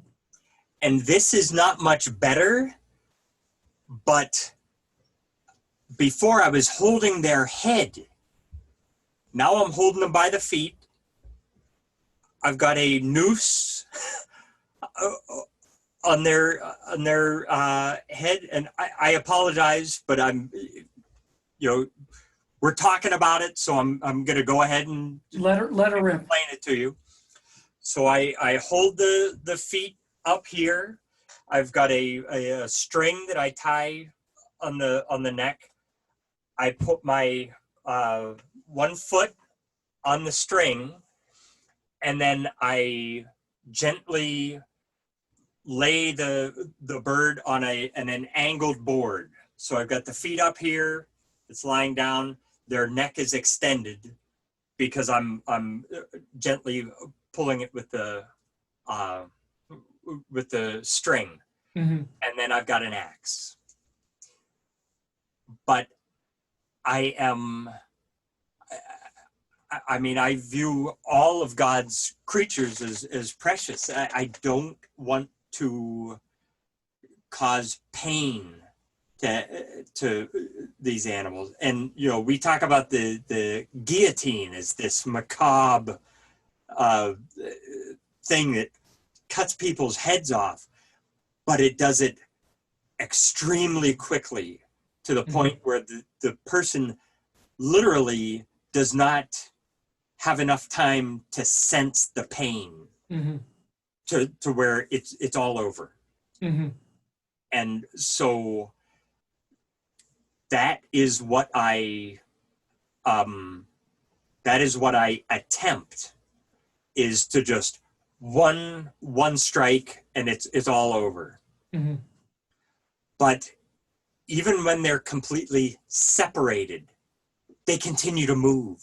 Yeah, the chicken with its head cut off. Yeah. I mean, you've heard of them running around. I don't know if they could literally run, but it's not just that they continue to twitch and stuff. If you tap their wing, they're going to move their wing. Mm-hmm. So their body is responding to sensation. Mm-hmm. And so it is still a bit emotional for me, even though I have follow-ups if you're capable of them. I have follow-ups. Oh, sure. You mentioned the tapping of the wing, and it will chicken wing, as we call it. Well, what happens if you tap the head? Does it also respond? I wasn't going to mention it because it's extra gross, but because you have asked, they will open their mouth, they will open their eyes, and that is expressly what I hated about the first way that I was processing. I don't want those eyes looking at me because, and I think I've told you this before, but imagine you're a chicken. Look at the life this chicken has lived. It's only known us to be providers of food and water and protection. And so they are comfortable thus picking them up, walking around with them. Sure, because you're going to help them from breaking their legs. Yeah. And so the very people who have generated this trust are the very ones who betray that trust and take their lives from them. When I look at it that way, it is just, I look at society and I wonder, these people who prey on the young and the weak, and I just think of this now when I hear stories of depraved people in society. So anyway, No, I understand. Sorry to bring you down, but this is what I'm dealing with right now as I'm processing these birds. I'm trying to process how I process them. You're processing. I understand. How many have you gotten through of the 25? 12. So we're about halfway done. And so I would have to imagine they are frozen or cooked or whatever. 25 extra large chickens will produce 50 of everything. 50 wings, 50 thighs, 50 legs, 50 breasts. What are you, where are you putting all of it? That's a substantial amount of meat. Yeah. We've got 2 full-size refrigerators and 2 freezers.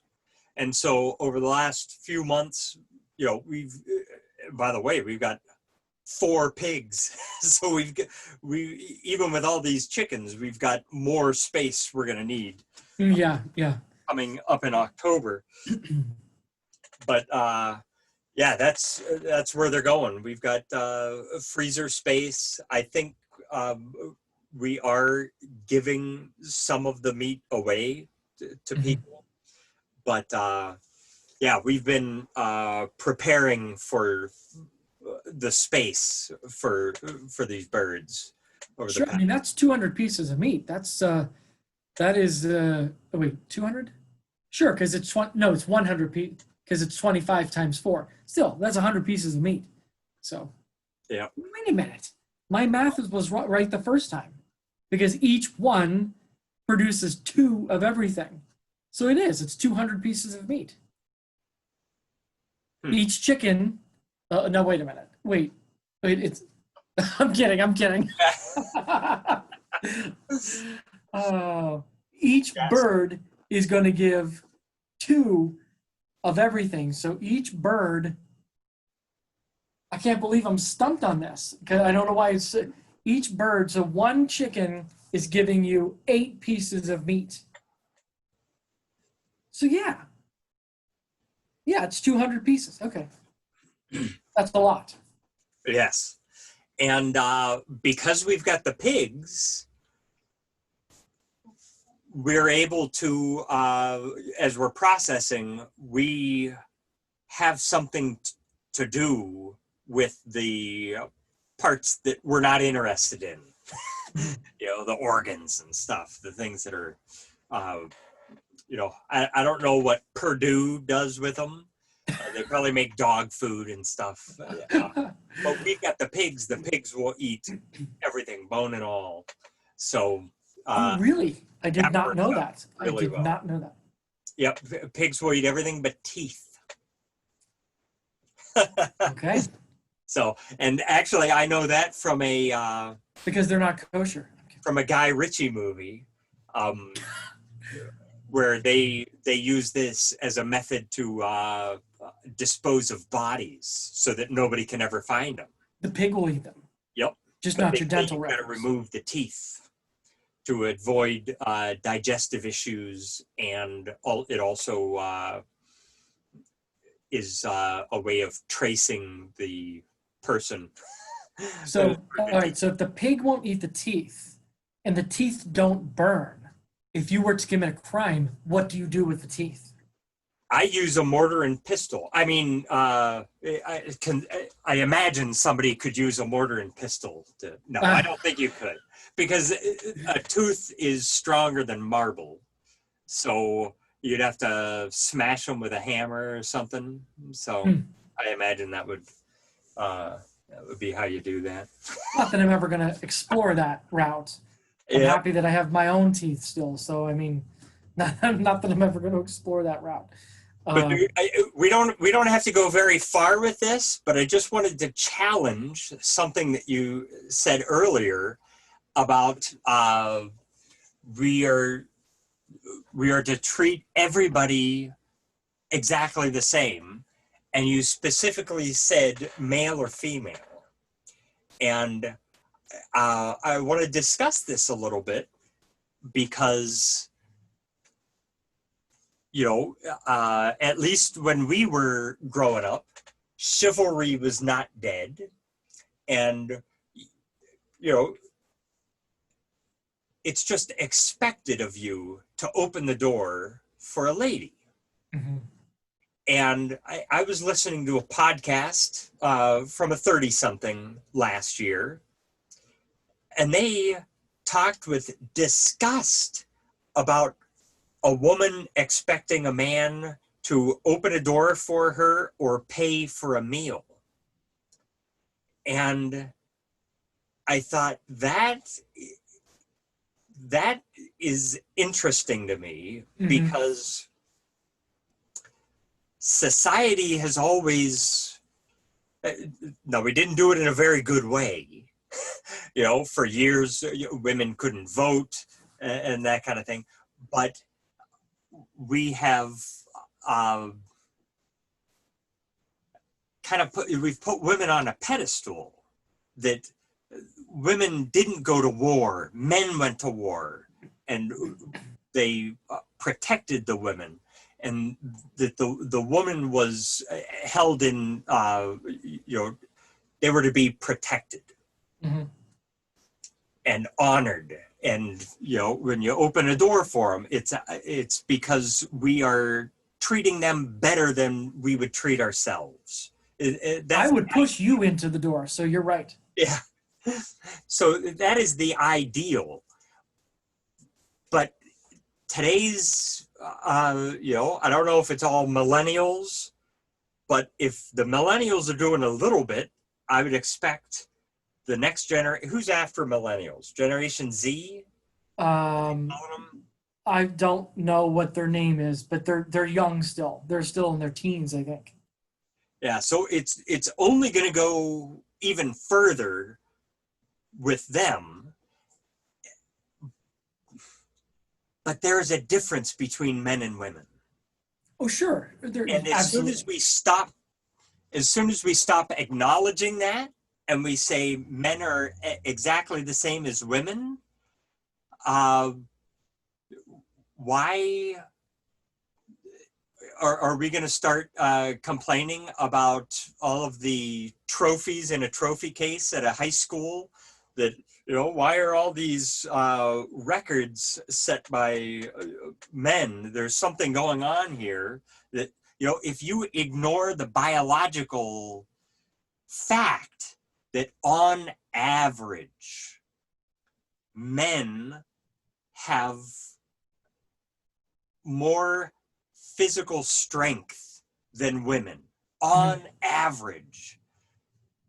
If you start to ignore that, then when you start seeing performance, are you going to look at it and say, men are doing something to prevent women from having a fair shake at the 50-yard dash or whatever? You know, John McEnroe a few years ago got into some heavy, deep water, hot water, because he said that the number one woman in tennis would be somewhere around between number 300 and 600 in men's.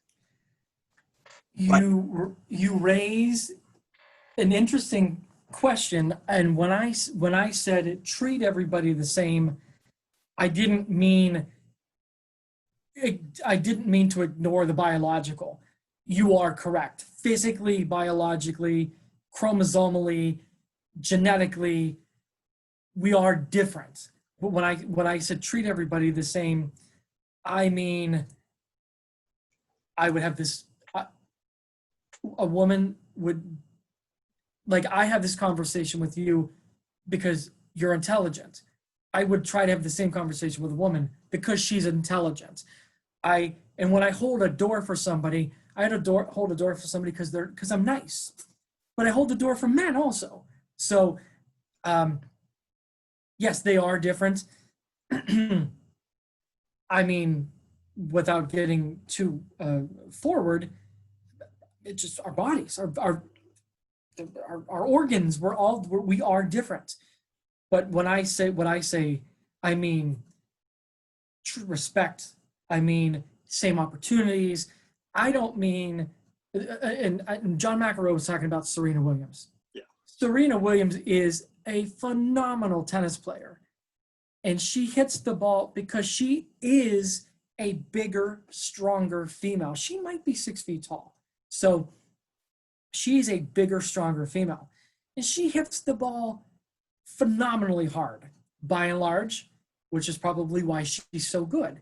By and large, she is equivalent to the physical strength of a male. Do I think she would be between 300 and 600? No. She'd probably be in the top 10, if you ask me. Well, but that's the thing. John McEnroe is a bit of an expert in tennis. Oh, sure. Right? So, but he never saw Serena Williams. He never, while he played, he never saw a physical specimen from the female side like Serena Williams. Never. Competed competitively. Never saw it. Yeah, perhaps that's true. But it's just interesting that, yes, we say we want to treat each other the same, but we're not the same. I mean, you've probably heard the in world wrestling, there are trans wrestlers who are men who become women who are just dominating in wrestling. And it's like, you know, there are people taking advantage of this yes. equality movement that are proving that some people are less equal than others, you know, and it's unfortunate that it has to be this way, but it's a very, it's an eye-opening, it should be eye-opening to people who want to close their eyes and ears and say, we're all the same, we're all the same, we're all the same. Gender is just a state of mind, and we're all being suppressed by the patriarchy because, you know, when you get slapped in the face with this reality of, I think that this trans athlete has put more than one woman in a coma Mhm. It's like, how many times does this have to happen before people admit that, okay, maybe there is a good reason to just have men's sports and women's sports? Yeah, that is a very extreme scenario, no doubt about that. And that is absolutely taking taking advantage of a situation. I mean, I give the same respect to a female. I what the old what were some of the old adages? Women can't drive. They're weak. They can't work as long. They're not as smart as men. They couldn't figure out who to vote for. That's what I mean. I mean, a male and a female get treated the same way. They are not the same, but they get treated the same way in the intangibles. The tangibles, they're different, period. No doubt about that. Yeah. I will tell you this. I have asked my wife to open a bottle for me before. Really? And yeah, it has worked. Then she's asked me to open a bottle for her. It has worked. Was So it the same bottle? she opened it for me, and then I put it on real tight and said, I opened it for her, and then I put it on real tight and put it in the fridge and said it was a different one just so I could have superiority. So. Oh my gosh. I hate it when Wendy will ask me to open a bottle, because Wendy's got some strength. So when she can't open it and then I can't open it, then I feel. And then Parker does open it. Oh my gosh. So there was one the other day. It was a tumbler with a lid. Mm-hmm. I had to put that thing in a vise and then put clamps on the cup to spin it off. And I was like, I don't want to use the word emasculating, but if she can't do it and then she gives it to me to do, if I can't do it, then I really feel like I've failed. Then you got to go get clamps. Yep. I have. It's funny you mentioned the tennis example, because in the past I've been critical of women's tennis, because they at one point in time, not that long ago, I'd say we're maybe talking 5 to 10 years ago, so modern era, have said we want to be paid the same as men. Fair enough. If all things are equal, and by that I mean if you're playing the same amount of games and you're winning the same amount of matches, if all things are equal, I have no problem with that. The problem is they're not equal. Men play best of 5 and women play best of 3. If you want to be paid equally, you bump up to best of 5, and I have no argument. In fact, that's what I said out loud at the time. I said, no problem. You go to best of 5, everything's equal. Well, another way to look at it, though, is where does the money come from that pays their salary? It's TV, it's endorsements, it's ticket sales, it's swag, it's beer and ice cream at the event.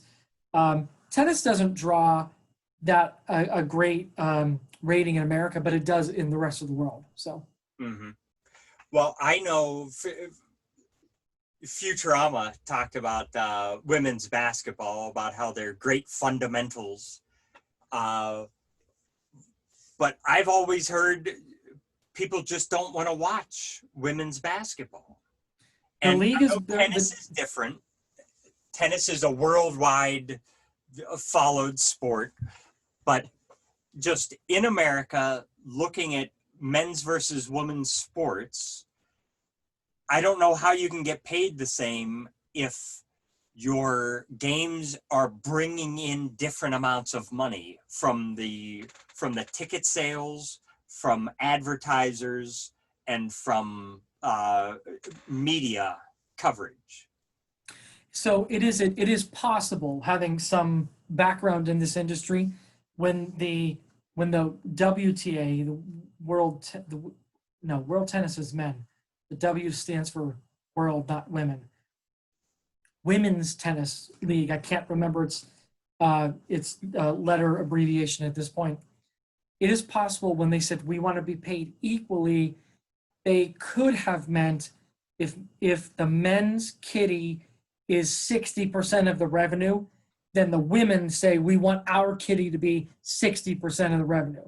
So it's not always a dollar to dollar match. Most of the time it's a revenue to revenue match. So that's probably what they meant. And I have, and there's how you even that field right there. If it's a revenue to revenue split, a revenue to revenue match, then your sources of income, although the amount might be different, the sources are the same, and that percentage evens the playing field. Yeah. Now, particular to women's soccer, what I have heard is that the men's soccer league was geared more towards performance, that depending on how well you did is how much you got paid. Are you talking about the U.S. men's national team and women's national team? Because those are the two entities that are fighting right now. Yes, that's it. Yes, and that the women's was more win or lose, you get the same amount. Is more guaranteed. So I look at the if you get your if you win the lottery, you can either get paid out monthly over 30 years, or you get a lump sum. But if you get the lump sum, it's much smaller. Sure, it's the present value of money. Exactly. Yes, and because you might die and all that, anytime you have a guarantee, you pay for that guarantee. So when I heard that women's soccer had a more guaranteed amount and that the men's was more questionable, if you don't perform, you don't get paid as much. That's interesting. That's very interesting because the women's national team is far superior in terms of winning than the men's national team. The women's national team has won several World Cups and competes at a much higher level internationally than the men's national team. When the men's national team even sniffs the final 16, it's like a party in the United States. The women's national team, it's old hat. So it's interesting that and I don't know for sure if that's true. I would say your sources that you were listening to are probably pretty accurate. But the women's national team, in terms of winning, is far superior to the men's team.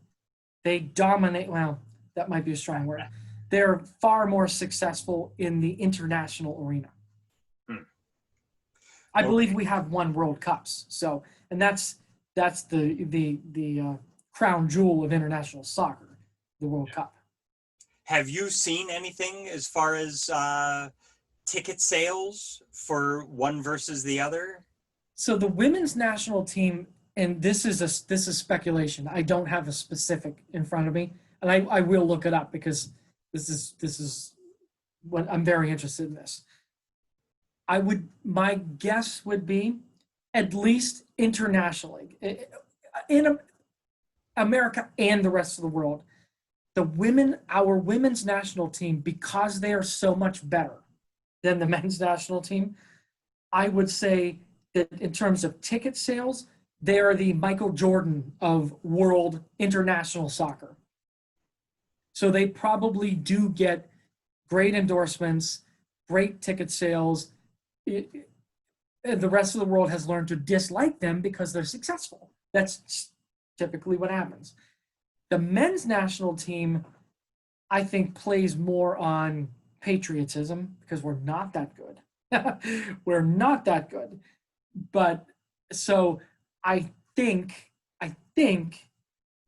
the women probably sell as many tickets as the men. And in the World Cup, they probably get the same eyeballs on TV Soccer has not caught on in a big way in the United States, although there is definitely some momentum that it is to be considered the fifth major sport in America. There are in Major League Soccer, which started roughly 25 to 30 years ago, started off with 8 teams. There are now approaching 30 teams, and they're all far more successful. Attendance is good. Television ratings are way better, because when you and I were kids and we would go to the YMCA and you tried to get me to play soccer and I hated it, those kids now have their own kids. So we now have a second generation of soccer followers. And I think that is really helping the Major League Soccer in America. And the league has grown strong and healthy. And many of the franchises now have soccer-specific stadiums, which is terrific for revenue, because now you have a facility to specifically play 30 home games a year in soccer, or what, I forget the exact number. The MLS season goes from March to September or October, and then the playoffs start. They have occasionally played the championship game in snow. It goes into the winter in the East. But the MLS has grown with, and then inside these soccer facilities, you have suites and advertising and things that are very specific to this facility, so it can generate a ton of revenue, and that it's a domino effect. So I still don't care for soccer. I watch the World Cup because it's patriotism. I do watch the World Cup, and typically the U.S. women's national team goes all the way or close to it. The men's national team is out usually before the quarterfinals. So, but soccer in America is certainly I would say it's a force at this point, and I would say it would be wise to consider it the fifth major sports league in the U.S. Wow. In fact, it might come to a point in our lifetime where it's less niche than hockey. Really? Dude, I've got something I want to show it to you before I tell it to you, and it'll take me, if I can find it, it's going to be within 10 seconds, because it's down here. So give me 10 seconds. Sure.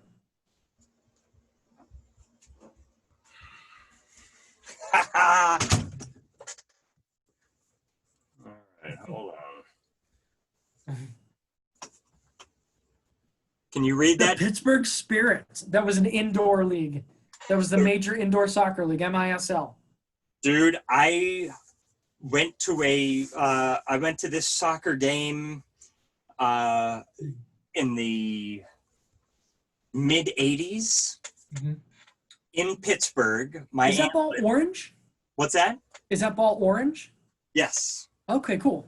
Orange and But black. yeah, now that you backed off, I can see the color a little bit better. So I've always loved this. You see that name, Kevin Keegan? Kevin Keegan, yeah. I just love it because it's It should say Kevin Kick Us. yeah. So, but the Pittsburgh, so they don't even exist anymore. They don't. The Major Indoor Soccer League became the North American Indoor Soccer League and merged from this to that. And I believe if it's not defunct, it only has a handful of teams. But yeah, the Indoor Soccer League in America has been surpassed greatly by the Outdoor League, the Major League Soccer, because now there's even a minor league feeding system that Major League Soccer has adapted and adopted, similar to the famous leagues in Europe, the English Premier League and some of the Spanish and Italian leagues. They have created a minor league that basically is a feeding system similar to baseball. So you'll have a minor league team, and there's a specific name for it. It's something like the Premier A League or something like that, and it feeds players. So now that there is a there is the major league, and the minor league system that feed each other. I would say at this point that yeah, it's going to be around for a while. The closest team, Columbus has a team, Columbus, Ohio. They were one of the original 8, the Columbus Crew. And then Cincinnati now has a team. I don't think Detroit has a team. Pittsburgh and Cleveland do not. But there are teams. There's 2 in New York. There's 2 in LA. And one of the ones in LA is Chivas Football Club, Chivas FC. They have a large Latino contingent. So they are smartly playing upon the international flavor of soccer, even in the United States. So yeah, it's here, and I think it'll pass hockey at some point, and I am sad to say I think it'll pass baseball at some point, not in our lifetime, but it will pass baseball in popularity at some point. Wow. That would be a sad day. You mentioned Columbus, Ohio. Flavortown, Ohio. And so I think about Christopher Columbus. You may have seen they've been trying to topple statues of Christopher Columbus. Yep. All right. What country was he from? Christopher Columbus was Spanish, wasn't he? My understanding was that he sailed for Spain, but that he was Italian. Okay, that could be. But here's what's interesting. Italy didn't become a country until about 1860. So that was 400 years ago. So as a country, it's newer than the United States. So why don't I remember this from school? When you said that, I almost exclaimed something when you said that, because I don't remember that either. I was about to say, what? I vowed never to do this, but I'm going to the internet machine on this one, because I'm not saying you're wrong. Not at all. Not at all. Italy. All I know is they have flattened their curve and we have not. That's all I know about all Italy. their old people. That's right. Here's Wikipedia's entry on Italy, which I've come to respect the information in there now. Come on, give it to me. Longitude, latitude, ethnic groups. Oh, it was unified on March 17th, 1861. I don't know what it was before that, but man, you were off by a year, so that was very good, very, very good. I don't know what that means. Maybe they were like nation states and formalized as one nation. I'm not sure. Yeah, well, because we used to, you always heard about Rome, the nation of Rome. Mm-hmm. Rome is a city in Italy. Maybe it was a nation state then. Maybe that was their system. Prior to that, yep. So it's just the history of society.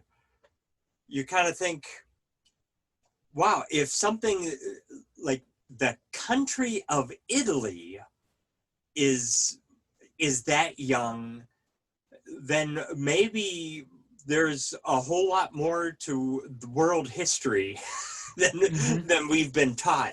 Because I'm like, we've heard about countries in the Middle East that are like Afghanistan, where, yeah, they call it the nation of Afghanistan. But if you talk to the people, there are different groups in Afghanistan. Yeah. Who they don't and they don't like each other there either. Yes. Yeah.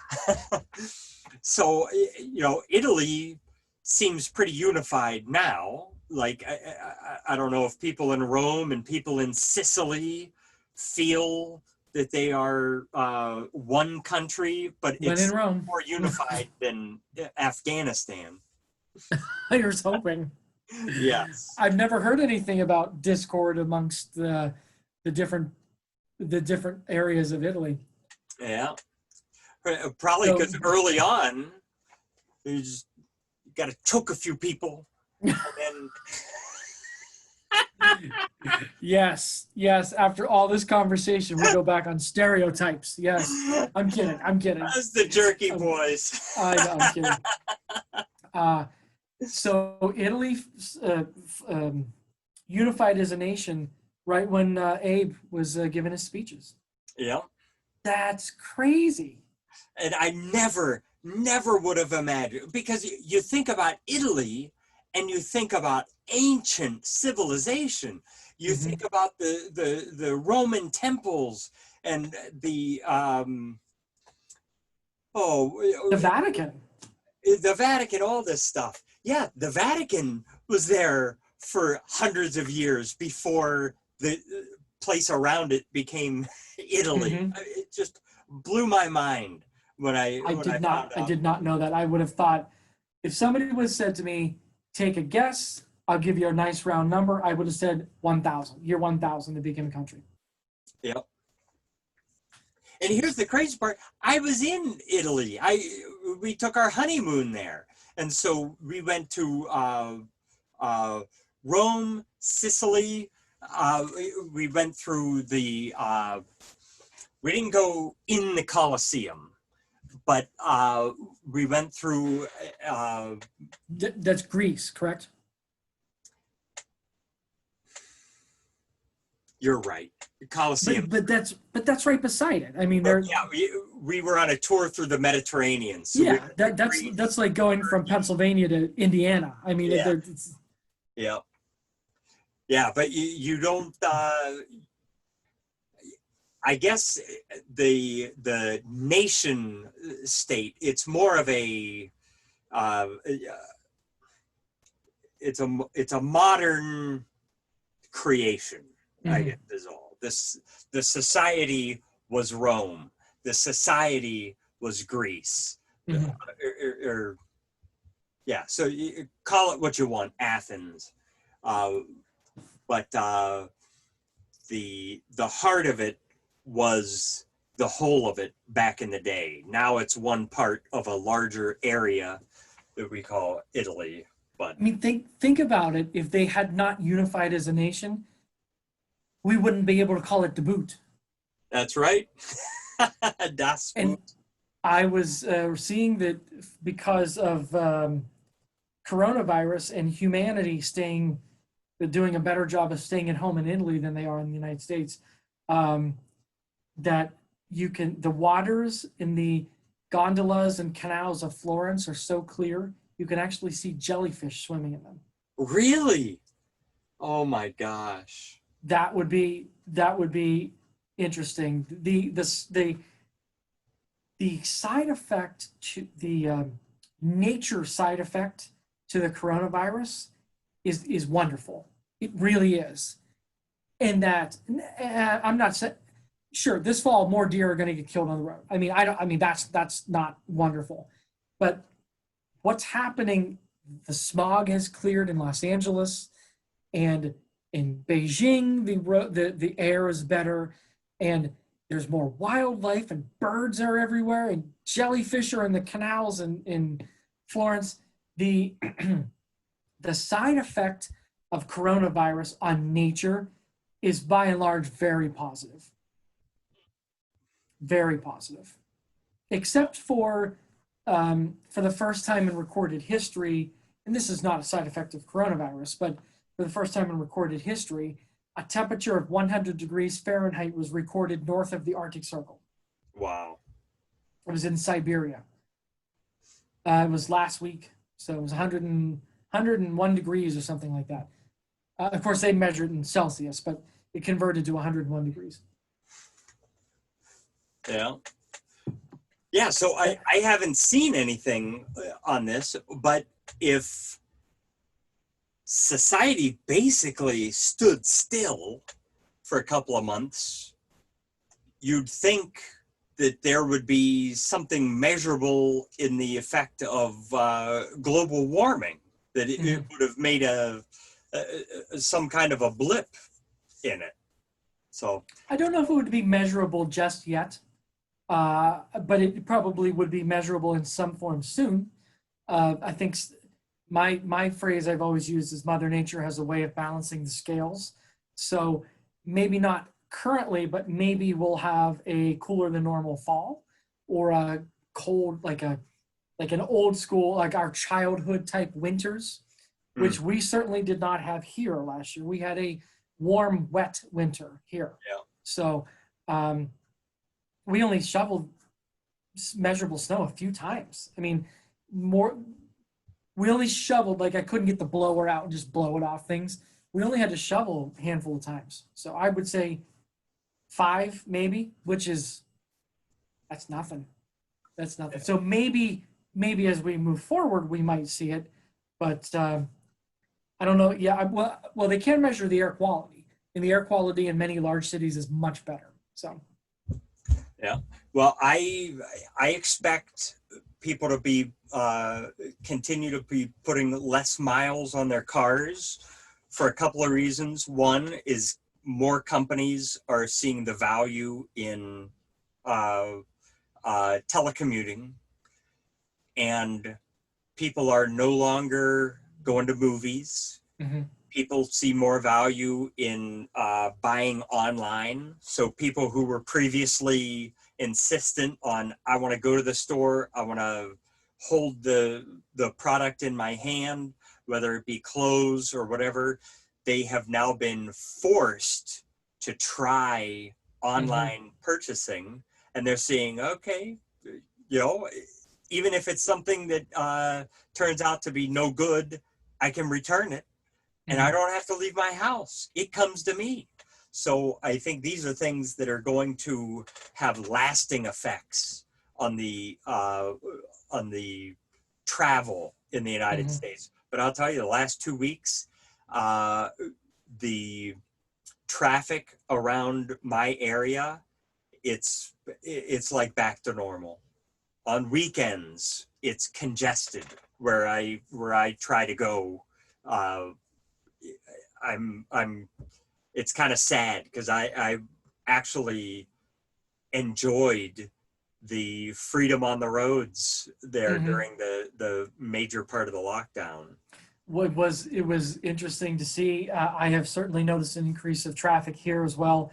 Being on the busiest street in town, I hear it, and there's a lot more traffic.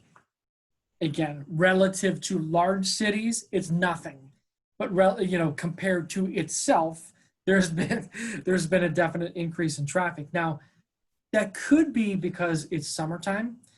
Some of the restaurants are open. Some of them are still doing takeout. We actually did takeout tonight. We've only gone to a restaurant 2 or 3 times. We did takeout from Applebee's tonight. So, I have gotten. You talk about changing as for the times. I like to try on clothing because each clothing company produces their clothing in a different country, and that country does not make the clothing the same. A 36-inch waist is not a 36-inch waist. It's just not. Sometimes I fit 34s. If I measure my waist, it's closer to a 35. So I'm the person that likes to try on clothing. But with just about everything else, I have gotten to the point where if it's got an app, I'm going to use it. Yesterday morning, I woke up early and I was hungry. And I was like, you know what? I'm going to get a breakfast sandwich. I like breakfast sandwiches. I'm going to get a breakfast sandwich. So I pulled up the Wendy's app and looked at it, and there was a coupon and stuff. All right, great. Did the app, paid online, drove there, checked in, drove through the window, handed. I was home in 10 minutes. Wow. It was one of those things. Tonight, we were like, I don't really feel like cooking tonight.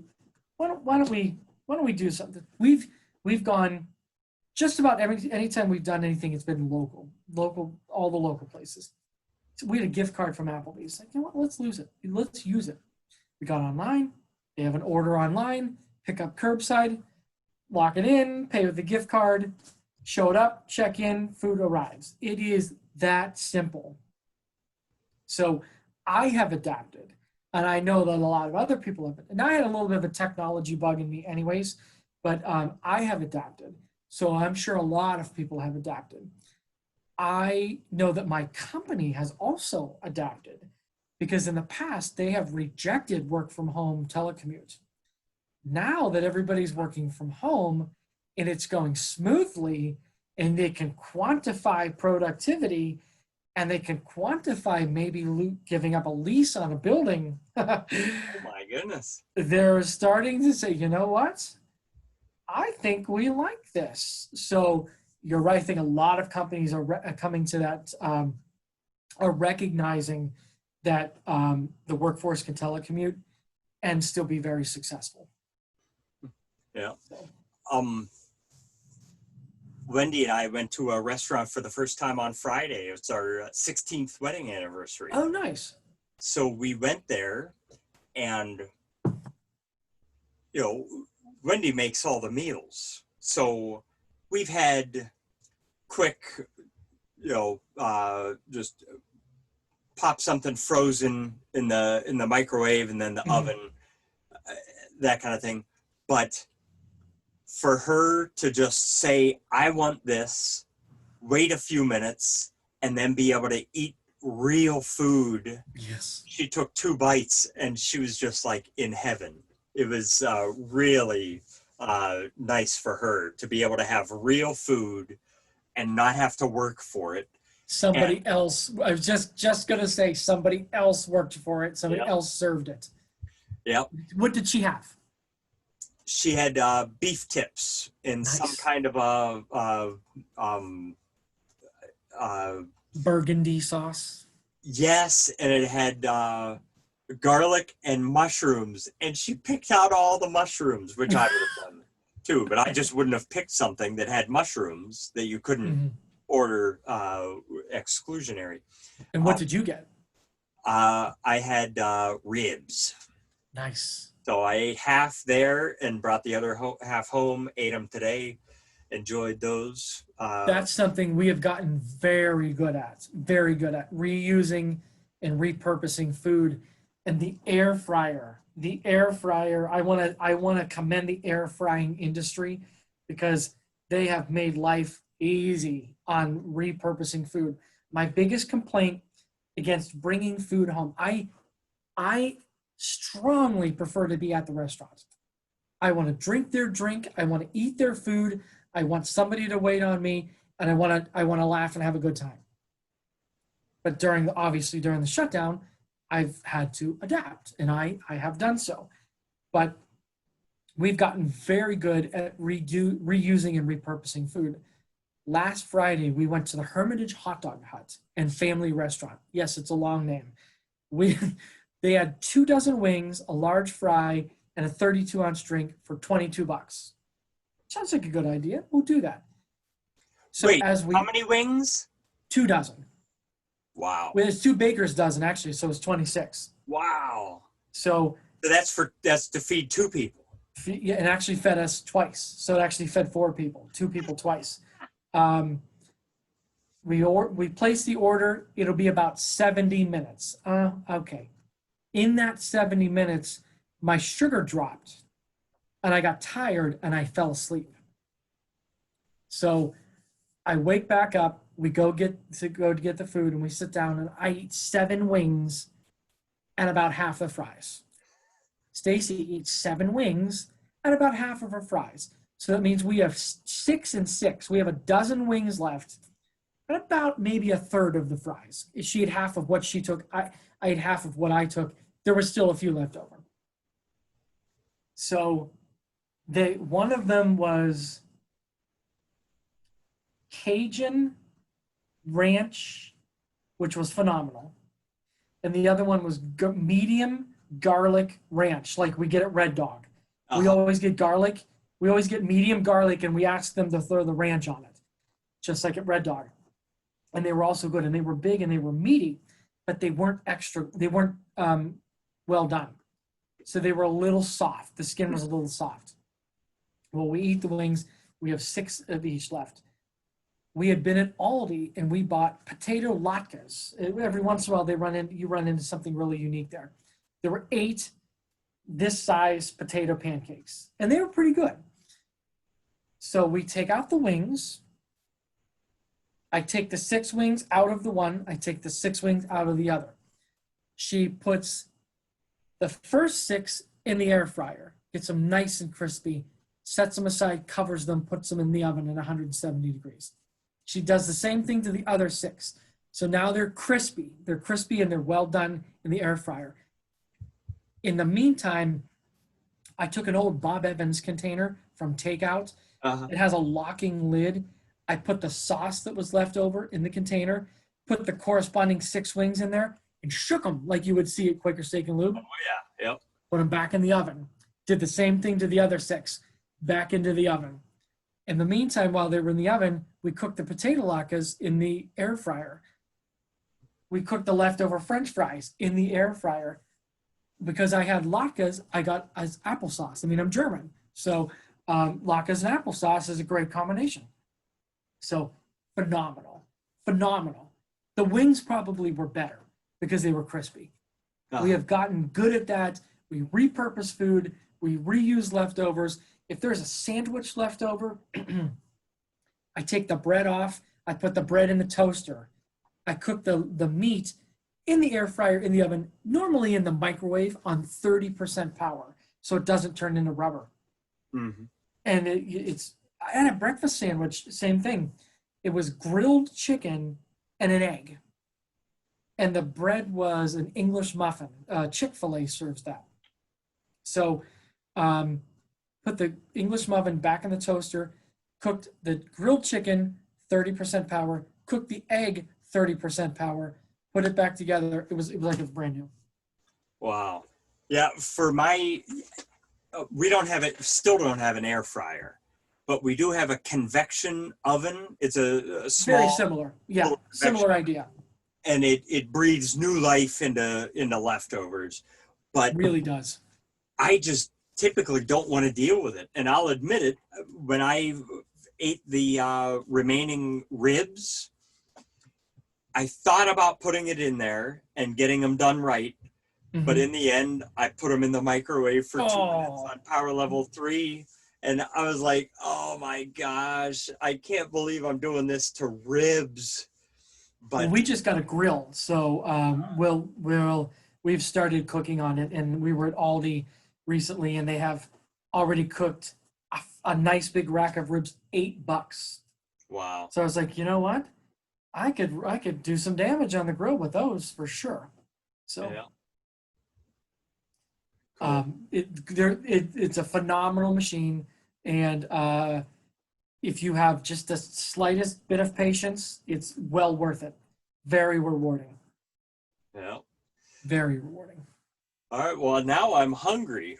So we've come to another exciting, the end of another exciting half-hour episode of the GenX Gingers. Half hour that, if I'm looking at my clock correctly, minus a few stops and technical glitches, we're probably at about 2.5 to 2 hours and 45 minutes. Oh my goodness. There's a lot going on in the world. There is an awful lot, and not much of it is good. Correct. Except air fryers. Go ahead and do it. Yep. All right, cool. By the way, we had 14 likes last time. 14. Really? 14 views, I'm sorry. 14 I was going to say, yeah. It went from 5 to 14. Now that I have a YouTube channel, maybe I'll post it on there also. Oh my God. But I don't have anybody following mine. So I do it just so I can broadcast games to my niece and nephew. I wondered what you use yours for. Yeah, it ends up being about a 6-second delay off the PS4, but it shoots through the PS4 into my YouTube channel, so we can actually play the same game. Oh wow! Okay, Yeah. So the PS4 is equipped to stream that through YouTube or Twitch. Wow. Yep. All right. Cool. Well, dude, thank you for reaching out to me. It was definitely time for us to get together, obviously. Yes. We had a lot to unload. Absolutely. All right. Well, we will get together shortly. You know, and I even thought maybe I could contact you from the road when we do Sure. our trip out west. Might be an Sure. interesting end of day kind of event. Just That's right. give you a buzz. All right. That sounds like a good idea. All right. Cool. All Thanks. righty. Later. See ya. Bye.